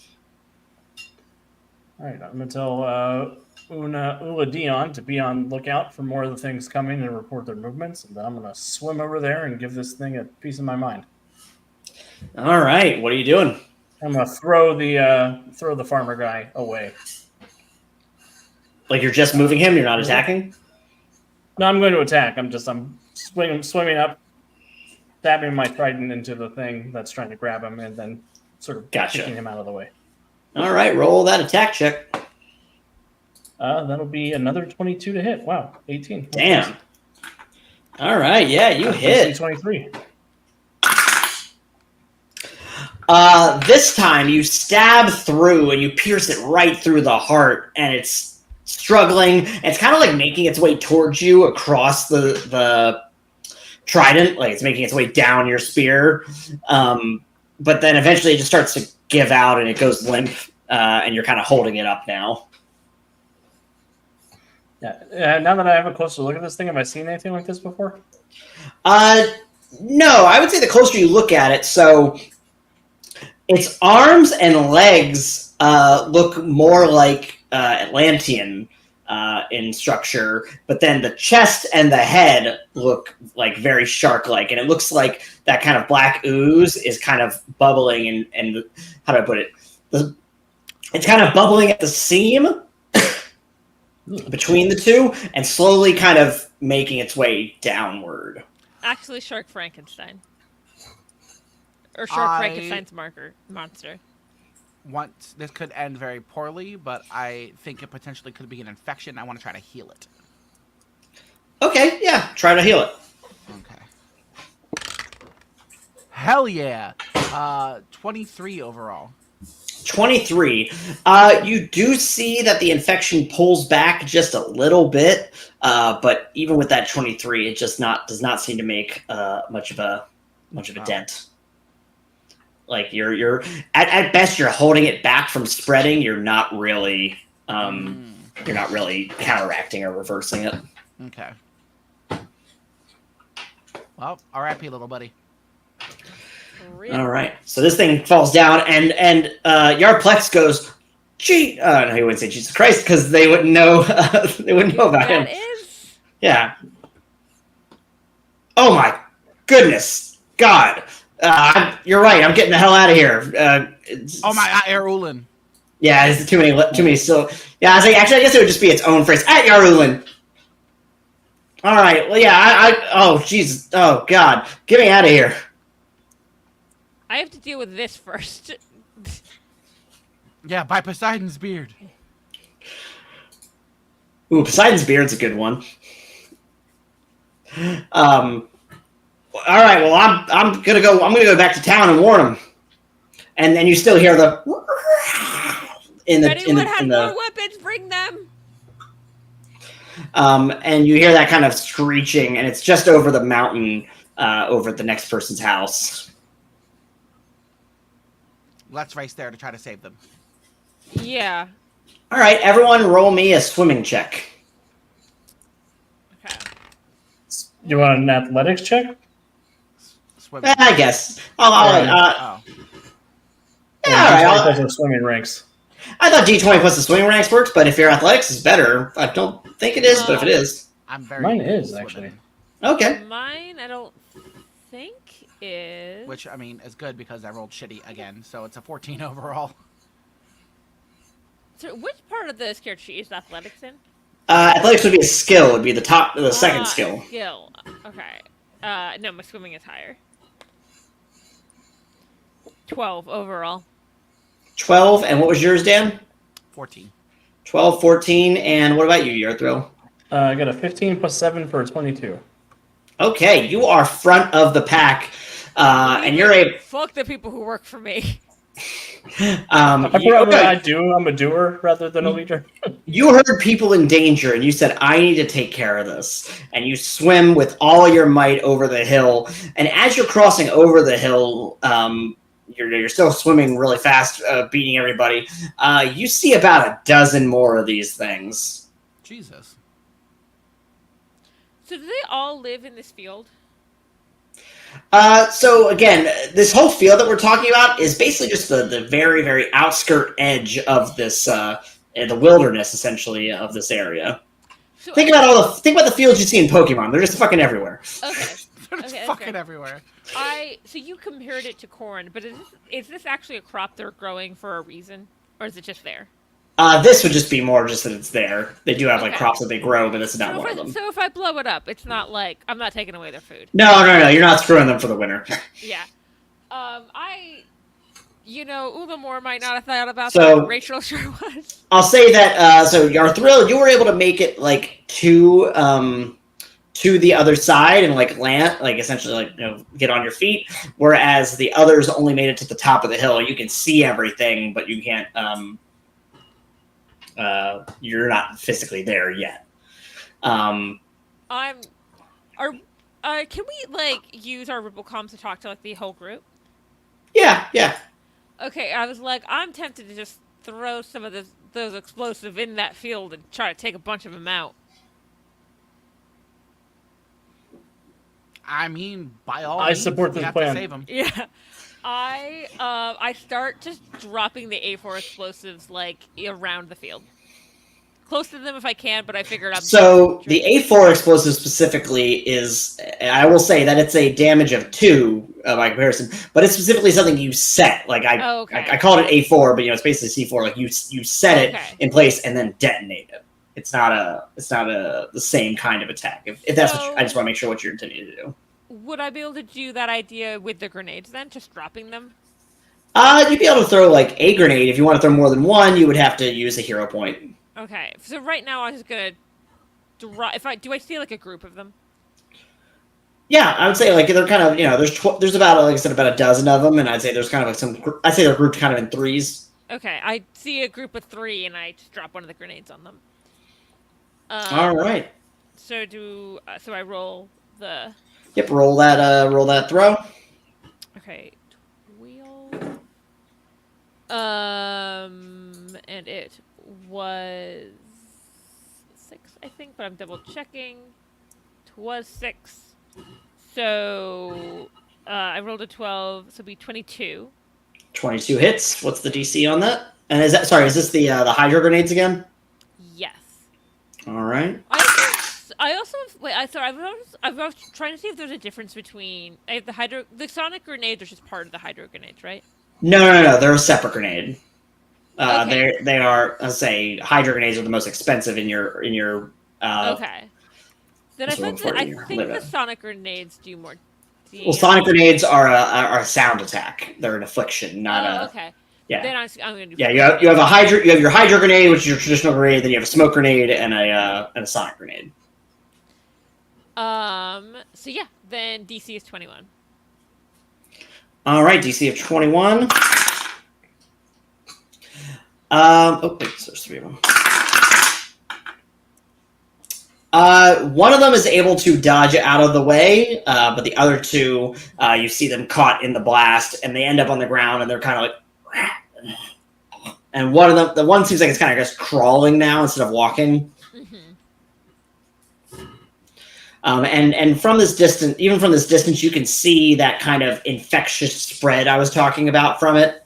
How the goop on it is like spreading, and these things kind of have this kind of shark-like head appearance. Mm-hmm. I wonder if it's like a curse. And so that was your turn, Ulamor. Yep.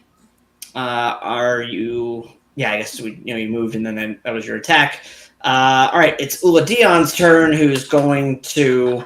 I'm going to say that she is holding her attack, and she kind of relays this to you, like she's got a beat on you, Yarthril, so that she can try to potentially get anybody who gets up on you. Sounds good to me. All right, and then Yardak, it's your turn. Okay, so how far out am I?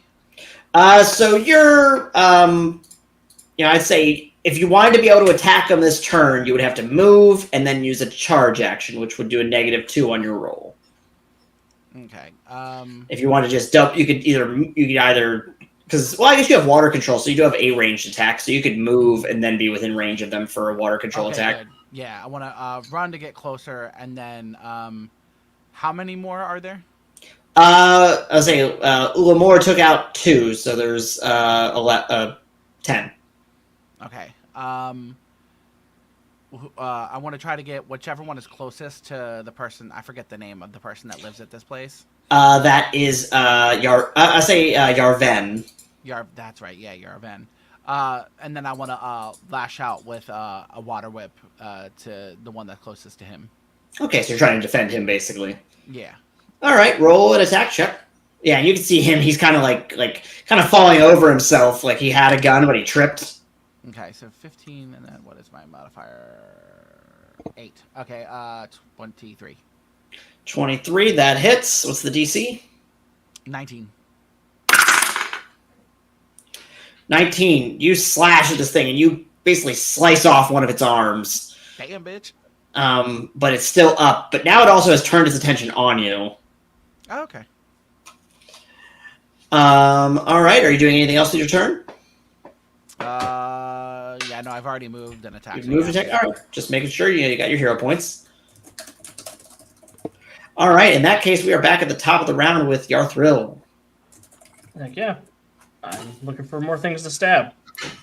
Okay, well, there is a plethora of them. Right now, there are 10 more of these things. You kind of landed like right in front of the line of them, so you can take your pick.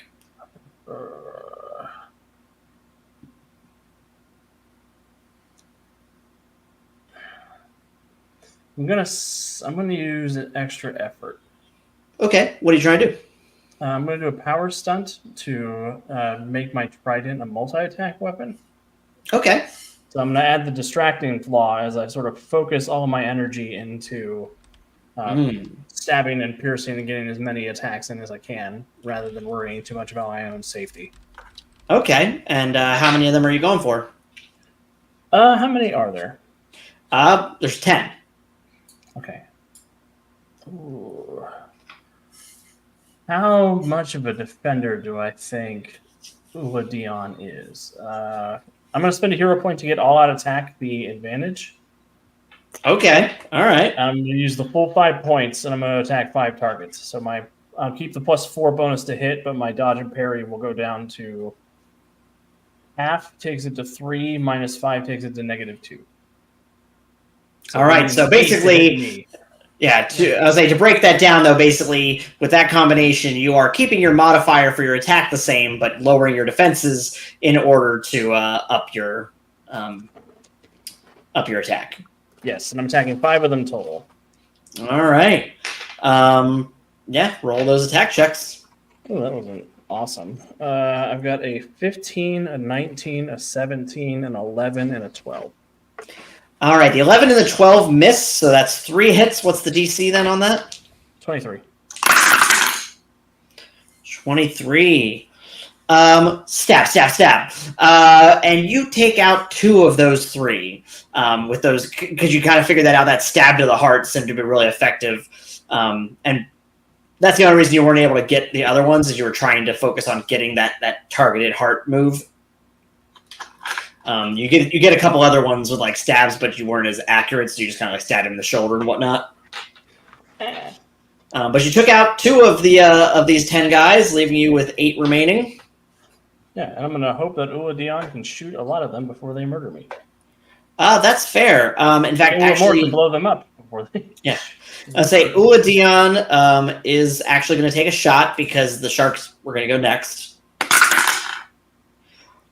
Boom! There was one that was about to come up, like you had just seen it, but not in time to turn around with your trident. And Dion, you just hear the shot ring out from the hill above, and it just goes straight through this thing's head. And it seems to still be a little active, and she gets another shot off and hits it in the chest. So now we're down to 7. I give her a salute. Yep. And you see her in the distance. She salutes back. And so now we're down to 7 of these things. But it is their turn. No. And they don't get turned. They're creepy. They don't deserve it. I'm going to say that you were distracting, so I'm going to say 4 of them go for you, Yarthril. Oh, God, this is going to suck. So we're going to resolve that first. What is your parry plus 10? My parry plus. Oh, right, you also took took the negatives. They need an 8 to hit me, is what they need total to hit me. Damn, dude, all 4. You know what? To simplify this, I'll do it as like a group attack. So just roll 1 toughness check, unless you want to roll 4. That's up to you. I'll let you choose which one you think is better. Either a single check with a higher DC or multiples. Up to you. You can tell me first before you do it. All right. One check. 22. That's not too bad. All right. So a lot of these things are just like all over you, like scratching at you, and a couple of them definitely got you. So you're going to take a -1 to future toughness checks. Bruised. Yeah, you are bruised. You took a hit per the parlance of the Roll20 character sheet. Right. Injury. Yeah, an injury. There's a lot of words for it. You bleeding, buddy. You bleeding. You bleeding. You're looking like shit. I was like, you bleeding, and the wound looks a little ungood. Ungood. Not ungood. Yeah. That's how you best describe it, because you ain't seen something like this before. Man, that looks ungood. Wait, so does it start to look like he's becoming infected like they are? There is definitely some black pus in the wound. Yeah, I gotta hurry Am my I ass close over enough there. to notice that? No, you're a little further away. But who knows? You might get your own, because one's running up on you, Ulamor. What the fuck? Like, no, thank you. Yeah, does I'm taking that word. does a 24 hit your parry plus 10? I'm sure it does. Yes, it does. All right, roll a toughness check.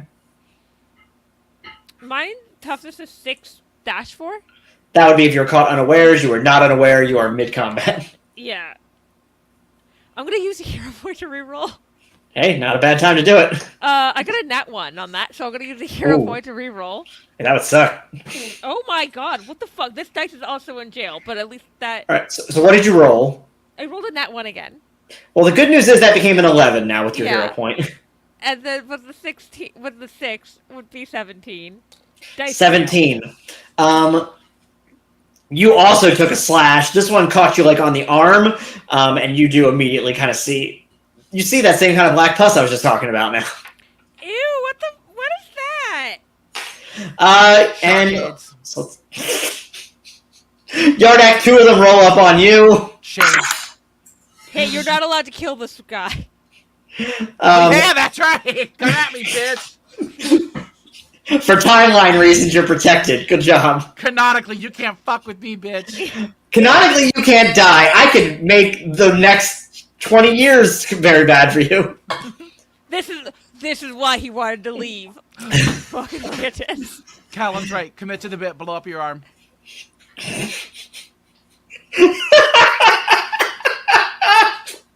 I only have 4d20. Damn, that's some. If anybody has watched The Boys recently, that's Oh yeah, I just got caught up. Yeah. You gotta get rid of the infection.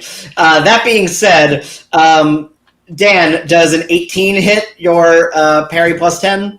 Oh, you bitch! By 1. All right, you're gonna roll a toughness check as well. Oh, you bitch. 17. I've used. This is how badly I've been rolling. I've used both my hero 22. points for that.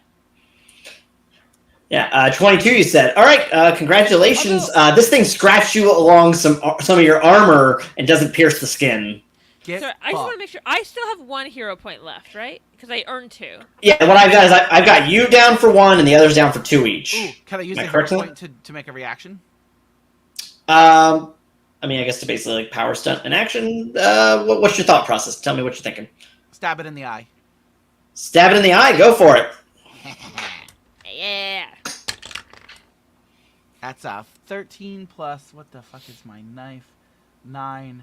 13 plus 9. But I have That hits. 4 d20 in that 20. box. Half of them are in 23. dice jail now.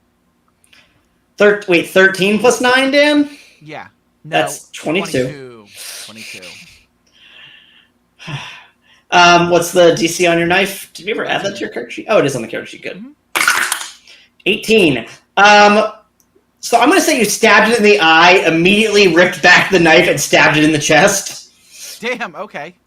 Because you killed this thing. Hell yeah. Yeah. You can't do math, but you can murder the hell out of whatever this is. Fuck you, That's what's Frankenshark. So that took out another 1, so we're down to 6 of them now. So what is it? It's 1 with Yardak, 1 with Ulamor, and 4 around Yarthril. Ulamor, it's your turn now. I'm gonna throw a fucking grenade right at this thing. All right, Rachel, if I could make a suggestion, just description-wise, I think you should throw the grenade behind it. Oh, that makes sense. I would recommend usually throwing a grenade between you and a close combat enemy. Oh, well, in my head, I wanted to throw it, like, into it, but it's not how bodies work. I was hoping there was, like, an injury. I could Unless you learned baseball really well. You've been on steroids. You're pitching at like 150 actually, miles an hour. I hold the grenade and go, here, fetch, and like put it behind it. Okay. Well, you're actually within close range. I'm also just thinking about this. All right. What's the DC on that? I'm not going to make you roll for this one because The this DC one's. is Shove it in its 21. gills. Is it 21? Yep. You duck out of the way just in time as this grenade goes off and sends this thing launching. Like it would have gone like head first into you, but it goes forward, tumbles around, and then hits some of the rocky wall face behind you, and just basically like shatters. Yeah, I basically don't have anything close combat, so. You have water control. It's very minimal. I think it's like very a 1. minimal. We'll say if anything, it's Also, I want to blow shit up. That's fair. Hey, that's your whole deal. I need you to recreate the shit. That's what I was trying to do. Throw it in it. Just trying to get a. Callan. I say Ulamor actually talked to Yarthril and learned about hoopin. Hoopif? Hoopin. Basketball. Oh. Does basketball exist? I don't think so. I highly doubt it. We're not far off. Yeah, we're not that far off. Tell me when basketball was invented, Yarthril. In the meantime, it is Ula Dion's turn, who takes another shot to defend her squad leader. I'm gonna point out baseball is mentioned in Northanger Abbey, and they have that line in one of the adaptations, and people are like, "That's anachronistic." Right? Actually, it's not. That's a line from the book. American basketball is 1891. Ah, so close yet so far. So Ula Dion just shot another one off that was behind you, hit it straight in the chest and killed it. And then Yardak, it's your turn now. So you've got one on you, there's one on Ulamor, and 2 more left on Yarthril. Okay, well, fuck, I want to get to Yarthril. I'll try to heal his ass, but, I'm sorry, I had to highlight this one. By John Q. Basketball. That's what I always say about, like, when I worked at Starbucks. I said, John T. Starbucks didn't die for this. I also am injured, by the way, Yardak. Yeah, but you're not, like, pussing like he is yet. Yes, he is. Well, not as badly, necessarily, because not as many people scratch. Fine, fuck you both. I'll fight the sharks. In that case, you said there's 1 on me or 2? There's 1 on you, yeah.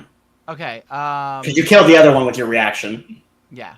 So then, I want to, once again, do the stabby and the shark. I'm gonna stab him right in the gills. All right. Roll that attack check. Ooh, nice. 16 plus 9. That one is a 25. 25 super hits. What's the DC? Also, I'm gonna need Claude to stub his toe or something, because you're gross. I hate you. This team is pussing for real. God. Callan says we need to save a little more, though. Yeah, bring her back. To be fair, we are in the main timeline. Say this isn't an alt timeline. But yeah, it was a 25 DC of 18. DC of 18. Yeah, so once again, you stab it in the neck, but then pull the knife out and stab it a couple times in the chest. A couple times, okay. And puts that one down. Let's say, now you do see the ones that you guys are putting down. They are still kind of like crawling around on the ground, but they're so slow that they're really not of any kind of threat. Okay. But since it was right there, I haven't moved yet. I want to use my movement to run over to Yarthril and then use my last hero point to heal him. Extra effort to heal? All right, yeah, I'll allow it. Okay. You're a big damn hero, Yardak. Jesus Christ. Okay, 15. What is my healing? 4, that's right. So 19. 19. Yardak, Kenobi, you're her only hope. All right, so that's going to heal your -1 bruise, Yarthril, and you see that the like you feel better, and you see the pus is kind of like retreating, but it's again not gone. Oh. Sorry. I'm the only one who lives here. This is Saving Private Ryan. Oh no! So I'm Tom Hanks. Oh man, Yarthrill's gonna look at you and say, "Earn this." Right, I was just thinking that. No, okay, can I have 20 seconds of an aside? All right, 20 seconds starting now. So when I was younger, my father, R.I.P., was obsessed with the movie Saving Private Ryan, and he would watch it over and over and over again. And just when it would stop, he'd put it back on. And like as a kid, I think it was like 8 or 9 when it came out, so it was constantly playing on the TV. And I would always catch it at different parts. And like 8 or 9-year-old me is like, how many hours long is this movie? And like it gave me like an existential crisis about it. Because I was like, because I'm like, oh, movies take a long time to make and everything like that. I'm like, how did they make this so long? It stays long. All right, well. You thought he was fucking watching the Band of Brothers. Basically. All right, well, Dan, we gave you a whole 30 seconds, so you should feel really happy with yourself. Yeah. That being said, Yarthril, it's back to your turn. All right, I survived. That was exciting. That turn. Hey, we're not done yet. My dodge and parry are going to go back to normal now instead of -2. That's fair. So yeah, you're surrounded right now. I forget. Wait, Rachel, did you kill the one that you were with yet? Yeah, you did with the grenade. So the last 3 are just surrounding you specifically, Arthuril. And I guess that now Yardak, since he jumped in with you. Yeah, I'm going to make sure to keep myself between them and Yardak, since they seem to have some kind of contagious effect. Okay. But I'm going to let out a battle cry and stab one in the mouth. All right. Wow, this is a good dice. 23. 23 hits. What's our DC? 23. Stibbity stab. Its mouth is gone as you, and you stab to the mouth and then you drag down to the heart, leaving a fork-like indent in this body. That's awesome. And also as you're doing that, like just its body parts are just falling out of it. Yeah, it's really grotesque, honestly. All right, so you put yourself between Yardak and the creature. You attacked one of the creatures and took it out. Anything else with your turn? No, I'm just going to keep myself again between them and Yardak and do our best. All right, it's the shark's turn. They're going to go for you because you had that distracting attack before anyway. Or get some. All right. Does a parry attack or close range attack? Does a 16 or an 18 hit? Both of those will hit. Both those hit? All right, roll 2 toughness checks then. Yeah. 21 on the first one and 14 on the second one. All right. First one, you like it scratches your armor, like your shoulder pad. You're fine. Unfortunately, the next one gets you really good in the side, and you're going to take a -1 in your daze next turn. Not a B and D. Yeah, sorry for the bruise in the daze. It's okay. You do still have a hero point if you want to negate the daze, at least. No, we'll take it. We'll take it. Yeah. All right, and then Ulamor, it's your turn now. Your boss is now currently being engaged in close combat with 2 of these creatures. By me, right? The emphasis on None are by close you. combat. Don't throw a fucking grenade. Yeah, also Yardak is right there, too. Okay. I mean, I'll be fine. Throw the fucking grenade. You won't.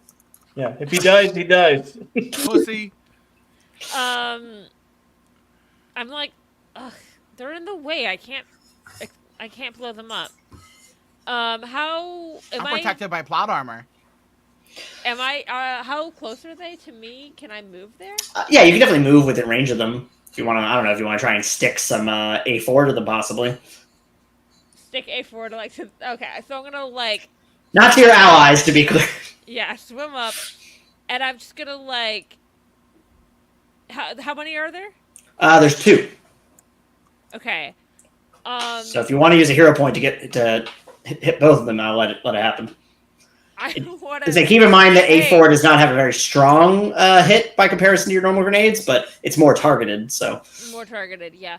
So oh my God, I'm doing this for you. Whoever in the chat told me to recreate the scene from Jaws. I want to try and stick it down their throat. Okay, just one of them.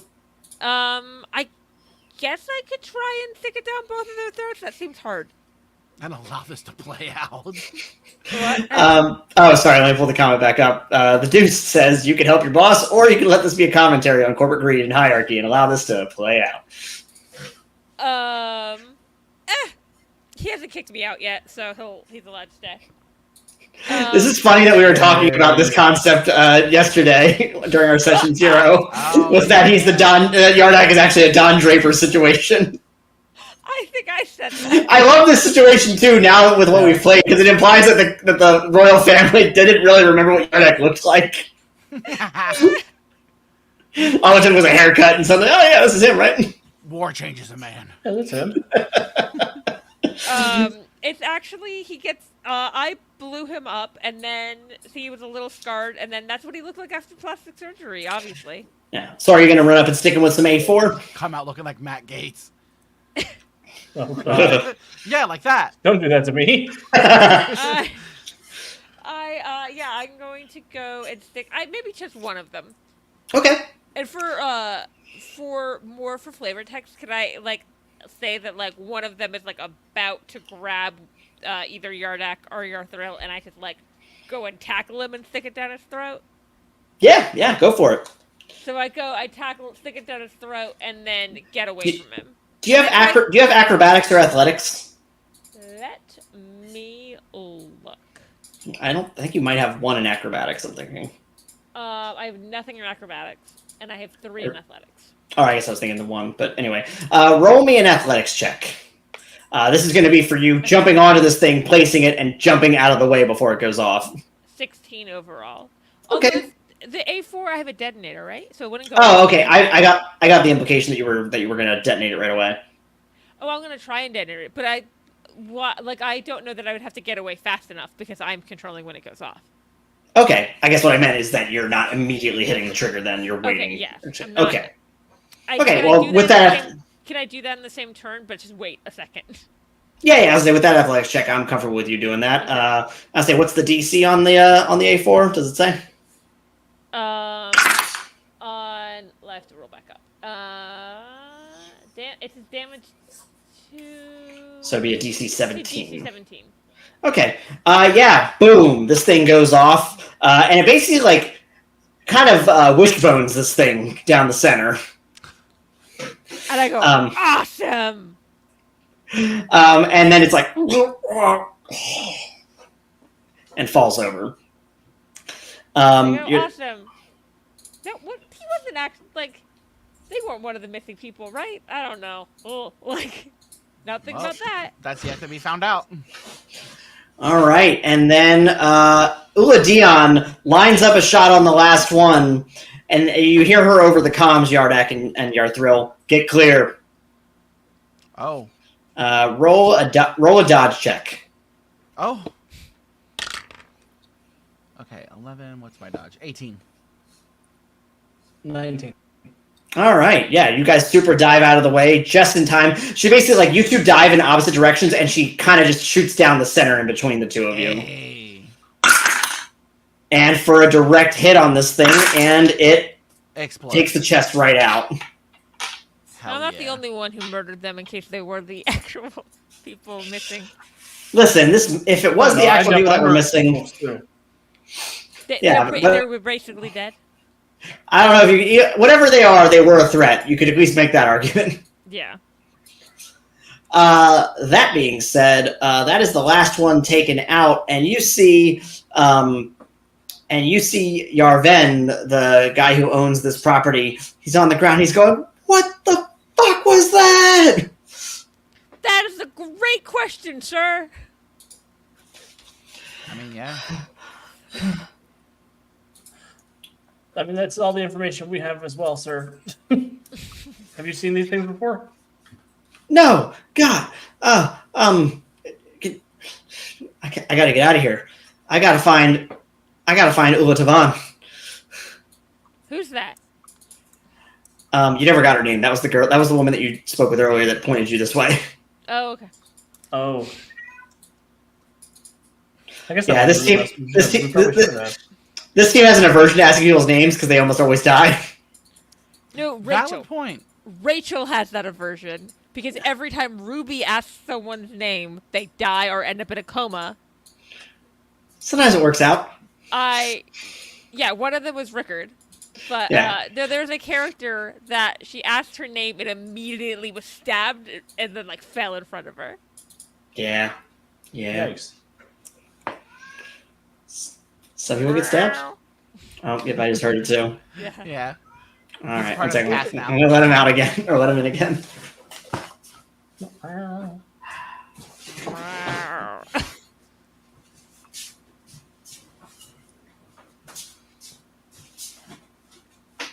How dare you keep me out, father? Don't you know who I am? Yes, Callan's right. Show us the cat. I figured that's what you all wanted. Kitty! All right, he doesn't like it. The cat was immediate no. He's like, all right, now fuck off. No, he's my little buddy. He's gonna stick around with me, but he just doesn't like being picked up too much. Yeah. Only for short periods, and also definitely doesn't like being picked up like that. Meanwhile, Rambo gets mad when I put him down. He's sitting right next to me now. He hasn't moved. He will bring you the avatar. Yeah, he will, little buddy. You're gonna get your honor back. You are. Is he Prince Zuko because he just like has a spot on one side of his face? It's a little bit of both. One, because when I sent a picture of him to somebody, they said he looks so royal, and I said, yeah, he needs a royal name. But also one side of his face. Yeah, that was the next. And then when I said that, someone's like, "Oh, that's perfect because of his face." And I was like, "Yeah." All right, so the last of those things went down, and I'll say Yarven gets up and just takes off running towards town. The correct reaction. Oh. And as you look around, you can just see, like, again, all the ones that weren't completely obliterated by grenades are still kind of like crawling, but they're just so slow that there's no way they'd ever be able to like sneak up on you. Can we just go around real quick and chop off their heads? Wait. Try healing them again. Didn't that do something? The last time he tried, basically, it kept the spread at bay, but it didn't reverse but it. It didn't actually heal it. And I think I rolled fairly well on that one, if I remember. You got a 19. Yeah. Which for you, at this level of your healing, is pretty high. Yeah. Yeah, so I think we should just go around, do some mercy kills. Well, maybe we should round them up and see if we could take them to a probably a more talented healer. That, too, is also an option. I'll say you do have that big transport vehicle that you brought. Maybe some of the sorcerers? Do we have sorcerers? Yeah, there's sorcerers, and I'll say basically anybody who's particularly skilled at Atlantean water magic or healing would be considered a sorcerer. Like you technically are an extremely low level. Like most users can just move a little bit of water. I think of the three of you, Yardak is the most talented water mover. Mm-hmm. Yeah. Of the four of you, I should say, because Ula Dion's also still there. Yeah, I think we should get these guys back to Ulamor. Yeah, I think. Which is a name that neither Yarthril nor Ulamor may be familiar with. Actually, roll an intellect check for me, or if you have a relevant expertise. Marine biology, because we're all fish down here.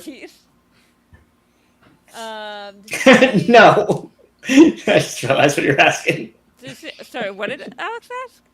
If he could use his marine biology expertise. We all float down here. God damn it. 7 to 9. 9, okay. I got a 14. 14. I will say then, and it kind of makes sense, you're a little more experienced, that you have heard of Ulamor. You know that she is the leader of the Sisterhood of Brahm. What you don't know is how the hell does Yardak know her, but you'll probably put two and two together. He's big in the palace or whatever. Yeah, with the monarchs. I'm big in the palace. What is that, like? I'm big in Tokyo. Yeah. You're making him sound like he's the jester. Yeah, I mean, at this age. Is he not? Are you not entertained? He's either the jester or the prince's fuck buddy. Hey, me and the prince have never fucked. That's canonically true. Yarthiel doesn't know that. No, I'm young enough to be like, no, that's not, like, I'm young enough to get the vibe and go, no, that's not the vibe. Yet. Listen, who knows what might happen in the future? I guess us, because we know he's part of what's happening in the future. I mean, in the far, far future, definitely no. That being said, is that what you're trying to do? You're trying to gather these things up into the Yeah, that sounds like a good thing to do. Yeah. Okay. All right. So we should probably head back to town and tell that alderman lady that, like, these were out and we caught most of them, but I don't know if there were more out there. But we also still have 4 people to find. Roll me a perception check. All of you, I should say. Okay, let's see. 17... 19. 13. All right. 13... Sorry, what was yours, Dan? 19. 19? Okay. Oh, Yardak's definitely not meeting a Sally. It would be Una Sally anyways, and Unas are not what Yardak is into. Ula. Ula. Yeah. There's actually a cafe here in town called Meet Cute. Adorable. I want to go. Is the implication that Yardak hasn't come out as gay yet? I don't know. I came out of the womb with a limp wrist, bitch. What was your total, Alex? 17. I'll say that Yardak and your thrill, what you gathered up, is you're kind of gathering these bodies together. You're kind of mercy killing at least some of them that are more bitey, we'll say. That are more bitey. And but what you start gathering is you can see like the parts that are not infected are very much Atlanteans. You can see, not like ID on them, but you're starting to see like, oh, this looks like a rune that's like on the a rune that is on the sign out in the front of town. The deuce. Also, should we do something about this? And I point out the pus on my arm. Which has now spread a little bit, we'll say. Yeah, should we do something about this? It seems bad. And yours on your yours on your arm, has spread a little bit, but it was healed, so not quite as much. But it's visible on both of you. And Ula Dion takes a step back and goes, "What the hell?" And I go, can I get some help, buddy? Medic boy, you got this. I've tried to heal it already. You have not tried to heal me at all. Okay, come here. I'll give it another try. See what I can do. All right, roll a healing check. Well, that's a 6, so I'm going to use my luck and re-roll. All right, that's right. You have a luck. You have one single luck point. I got a 13, and then what's my healing? 4, so 17, which is less than the 19 I got before. 17. In her case, we'll say that it was much more effective. That you did, push it back, but it's still not gone. Mm-hmm. And I'll say for you, Ulamor, it's not that you're feeling anything different, but except for like where it specifically is on your arm. Yeah. Just suddenly have an urge to bite people. It seems wrong. It's kind of like where I keep pointing is like where there's a scar in my actual arm. So I'm like, that's what I'm imagining it is. Did you want to roll one for your thrill as well? Oh, yeah. I thought I was just doing one for her, but yeah, I'll do both. Help me. Oh. R.I.P., buddy. That's a 10, 14 overall. Did you want to use a hero point? I don't have any more. Oh, I had one down for you still. The last thing you used was luck, not a hero point. Yeah, but I thought I did that because I thought I used both my hero points earlier. Did I only use one? I thought you had 3. Well, shit. Well, then, okay, I'll use my last one. Ooh, 16 plus 4. Dirty 20. Dirty 20. You are able to fully heal that off of your thrill. Like, it closes up the wound, and then you're able to basically, like, use your knife to cut it off and toss it on the ground. What the hell? So I was off by 1 the first time? Yeah. Fuck you. Well, it's also because you were trying to... I was saying you were also focused on the... he actually had damage you had to heal first. Okay, fair enough. So that being said, your thrill, you are healed now. Oh, good. I'm I thrilled see about who's it. more important. I'm Yarthrill. Yeah, I was say Yarthrill needs to kill Yardak and steal his identity. Obviously, that's why that's why he's plot protected. Of course, the royal family lackeys influenced by the hierarchy here. So you get these things like loaded up onto. Actually, I'll say that the alderman comes back and she gives you some like basically like traps and things that you're able to like put these things into to protect them, like to kind of separate them and keep them contained. Mm. So I want to ask the alderman: do we think these were the missing people? And she takes a closer look and she goes, "I think they are."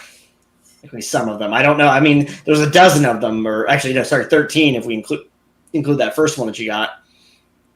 And I go, I am so sorry. But where did the other ones come from? Those fields, real creepy. I worry that more of them are going to come back, and everyone is still afraid. I mean, it seems like we got the quote unquote mama of the group. So I don't know, maybe if it came from her in the first place. But we did kill the big one, so it's just these little guys. If we would we have like scientists, or would we call them something else? I would say they're scientists, engineers and perhaps I was like, I'm hoping perhaps our scientists could look and maybe discover how this spreads. Maybe they can help us. Okay. Will you come back and check into this further? Oh well, yeah. It's something. Yeah, we can't allow something like this to spread. This is going to get quite some attention. Okay. I mean, we've searched the area again now. We haven't found any more evidence of them, so I'm hopeful that you got them. But please come back. Please, as I say, they're going to need you to return to try to give some sense of that this is being taken seriously. Oh yes, this from what I've seen, I'll make sure this is taken care of. Yeah, this is crazy. Yeah, thank you. What was your name again? Yeah. Yardak. Yardak, thank you so much. I'll be looking forward to hearing from you all. CSI Atlantis. Fuck. Who are you? And then I was like, also don't, like, if you see them, try not to get bitten, because, like, this happens, and I point to the pus on my arm. Yeah, I'm going to heal her on the road. I see. I think we're going to need to quarantine this area then for the time being. Yeah, I'm not sure how infectious this is, but I wouldn't let anybody get around it. Certainly not. Yes. Sorry, quarantine, like no one can come in or out of the village, or just quarantine this outside area? I would say the village, given that it's hit multiple people within it.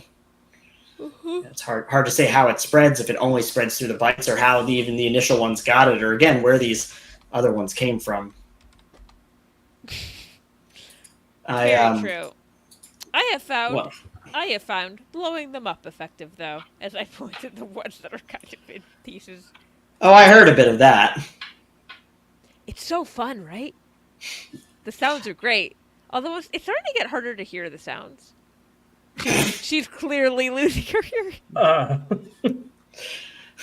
Ulamor is going to be... Ulamor is alive in 2024, but she cannot hear a fucking thing you say. I'm Hawkeye in the Hawkeye series where you're like, how do you lose your hearing?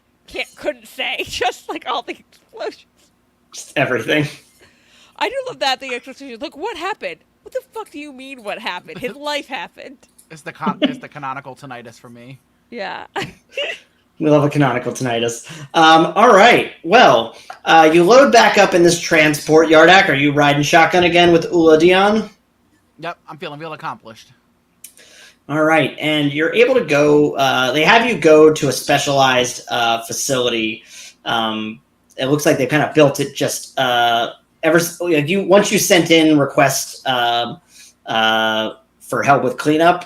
They actually seems to have basically like a makeshift little facility they've built between this village and the rest of Atlantis. Mm-hmm.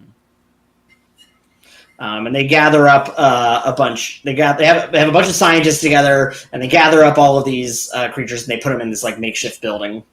Oh, has he healed me yet? Because if he has it, I'm gonna be like, you should take this, and I point to the pus that's still coming out of me before I get healed. Oh, yeah. Someone comes by and takes a sample of it, and then Yardak is able to heal you. Okay.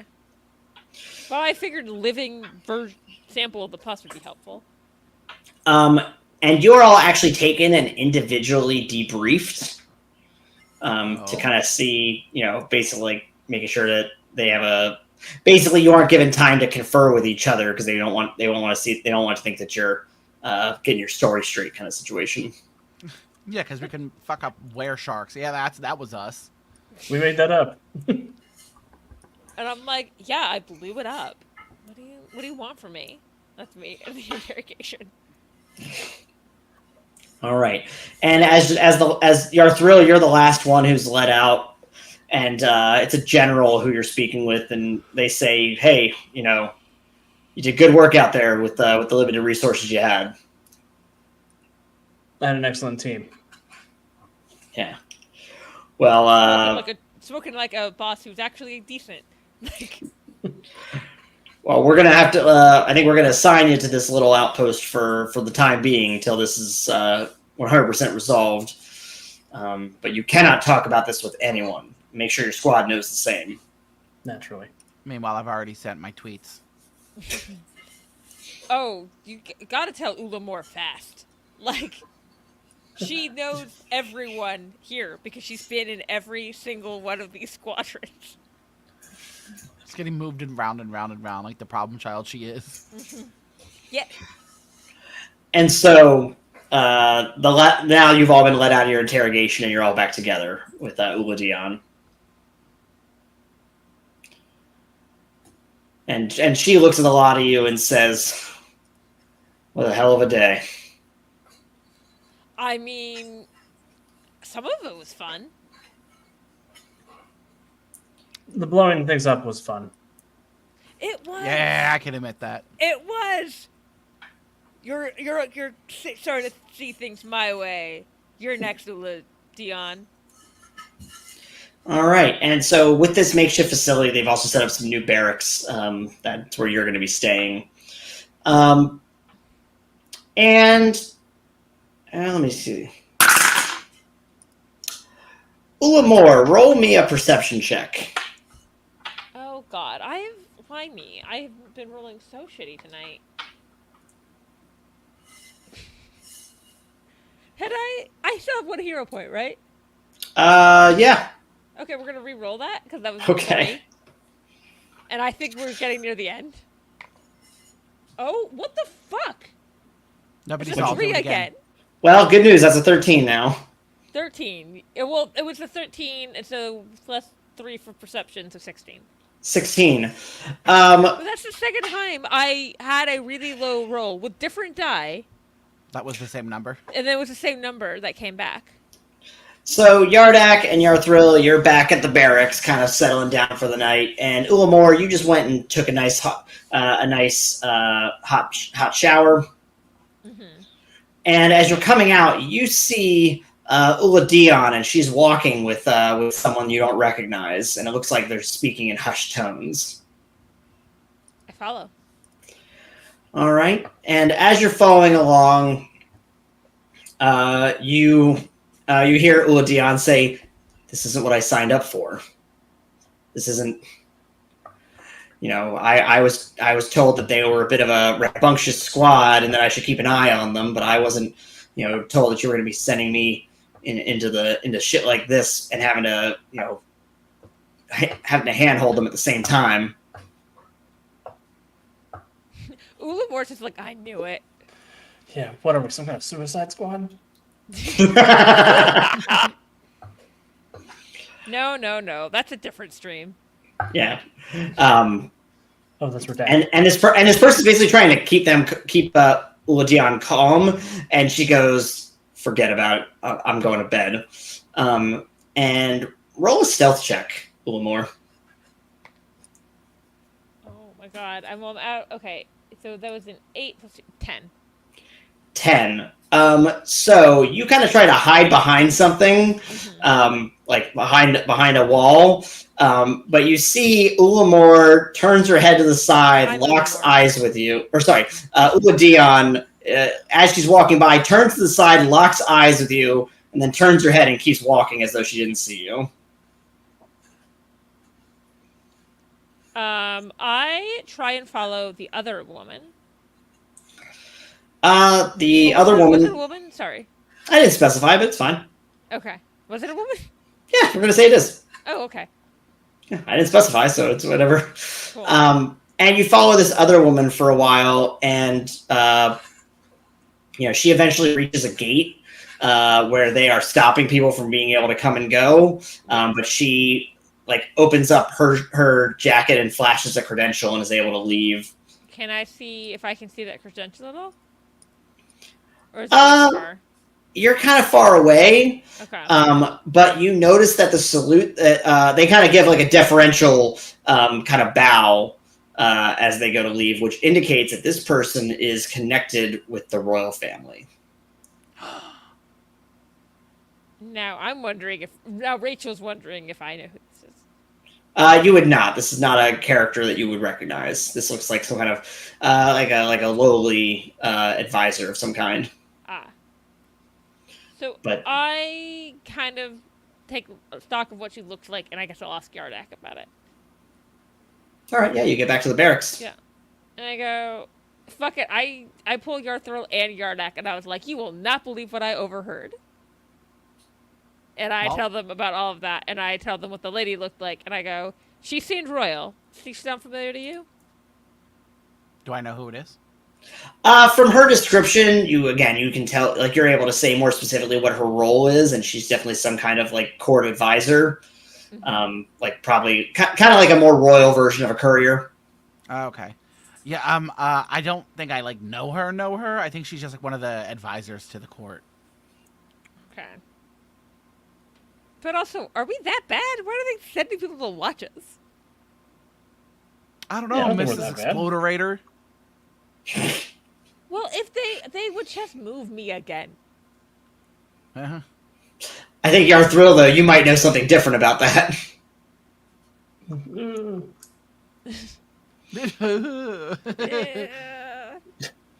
Not responsible. Is this uniform tied on your gills? I'll say, after a certain point, there's nowhere left to move you. Yeah. They're getting rid of me. Actually, Cal, I think we do have, for Callum's asking, non-binary Atlantans as a prefix. I believe there is one, but I don't remember what it is. So Atlanteans would not have one. At least not modern Atlanteans as we know them stick to a specific binary. There have been others that have been referenced that don't stick within that binary, but they are typically not part of Atlantean culture. Yeah, and it's more of not like a gender identity, but as an I would just reject your norms. Yeah. I like how we're developing what the currency is. Oh wait, sorry, I misread that as currency. Not. Never mind. It's just cover. That being said, currency. Oh, I thought it was cover for a bar, and I was like, that's what I thought at first. Cover charge. I was like, yeah, that's what my brain. And then it occurred to me that this is about when you were sneaking. Yeah. Anyway, so yeah, what do the three of you do now that you have that knowledge, if anything? I mean, also, it turns out she was a narc. No, it was me. We knew she was. Narc. She protested too much to not be a narc. I don't know. I told them she definitely saw me. She like locked eyes, so I think she just didn't give a fuck. I think she knows that I know, but she doesn't know that you guys know. So you know, because if anybody's gonna keep quiet, it's you. Yeah, I know that she knows that we know. You don't know that we know. They don't know that we know that they know that we know. Is anybody else's nose bleeding? Yeah. Nah, but that tinnitus is back. And I will say that Ula Dion got back before you came and revealed all this information, and she went straight to bed. Yeah, that tracks. I mean, and there's really nothing for us that we can do about it. I was like, I guess they're watching us. I don't know. We did the work. It's not like we didn't do anything wrong. Everyone gets on my case, but it's literally my job to explode things. I literally don't know what else they want me to do. So in that case, want to hit the kelp? Is that instead of a hay? Yeah. Okay, I wasn't sure you were suggesting going out and drinking again. Yeah. Water weed. Let's go party. Yeah, no, I think the best we can do is keep pretending like nothing is going on, and eventually we'll catch them in a lie. Yeah, that's pretty much it. There's nothing we can solve from here. I think, I guess time to get some sleep. All right. And we fade out as you all are going to sleep for the evening. And we fade back in. We're deep, deep in that outskirts Atlantean wilderness. And we're looking over the shoulder of someone who is writing down calculations, and you see they're kind of like measuring things and moving things between different vials. It's almost perfected. Almost have it down. Just a few more experiments left. Oh, it is water. It is Atlantean Frankenstein. Not the Atlantean Umbrella Corporation. I'll say, what's the opposite? What's the opposite of an umbrella? You don't need an umbrella underwater. A funnel? I guess, yeah. It's that umbrella that Piglet turned into a boat in that Winnie the Pooh cartoon. And this has been On the Edge of the Depths. Tale from the Mayhemverse. Yeah. I want to take a moment and let everyone say their goodbyes and plug anything they want to plug. Daniel? Well, okay, first, I guess, was the bye. And then I finally am starting to stream more, so if you want to hang out, I usually play some League of Legends. My Twitch is at Crashin' Thrashin'. I'm pretty active on Twitter. My handle there is at Big Gay Chungus. Yeah, just being a shithead online is kind of my life, so yeah, follow me, I guess. All right, Alex? Yeah, thank you everybody for hanging out with us. If you enjoy what they do here at Masks of Mayhem, please go over and support them on Ko-Fi. They're awesome, and I always love every time I get to come hang out with you guys. It's always a joy. Aw, thanks. Otherwise, if you like Mutants and Masterminds, come hang out with me over at Green Ronin Publishing and the Untold Stories Project. Every Monday, we do Mutants and Masterminds Monday, and every Wednesday, I GM Freedomly Dark in the Multiverse of the Master Mage, which is all drama all the time. All right. So Rachel.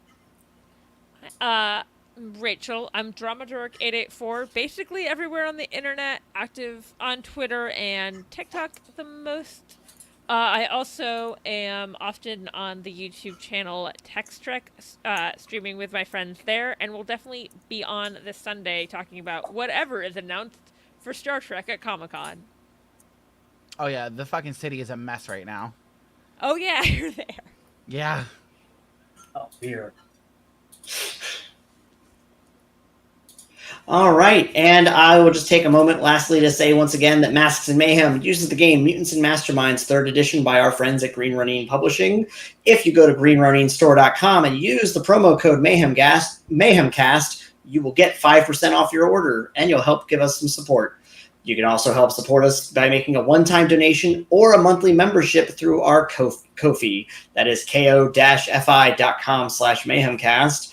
We're adding new things every day, like Spotify playlists and GM notes for different things. So you can check us out over there. Links, once again, will be added to the show notes or on our website at masksandmayhem.com. Good night, everybody. Bye-bye.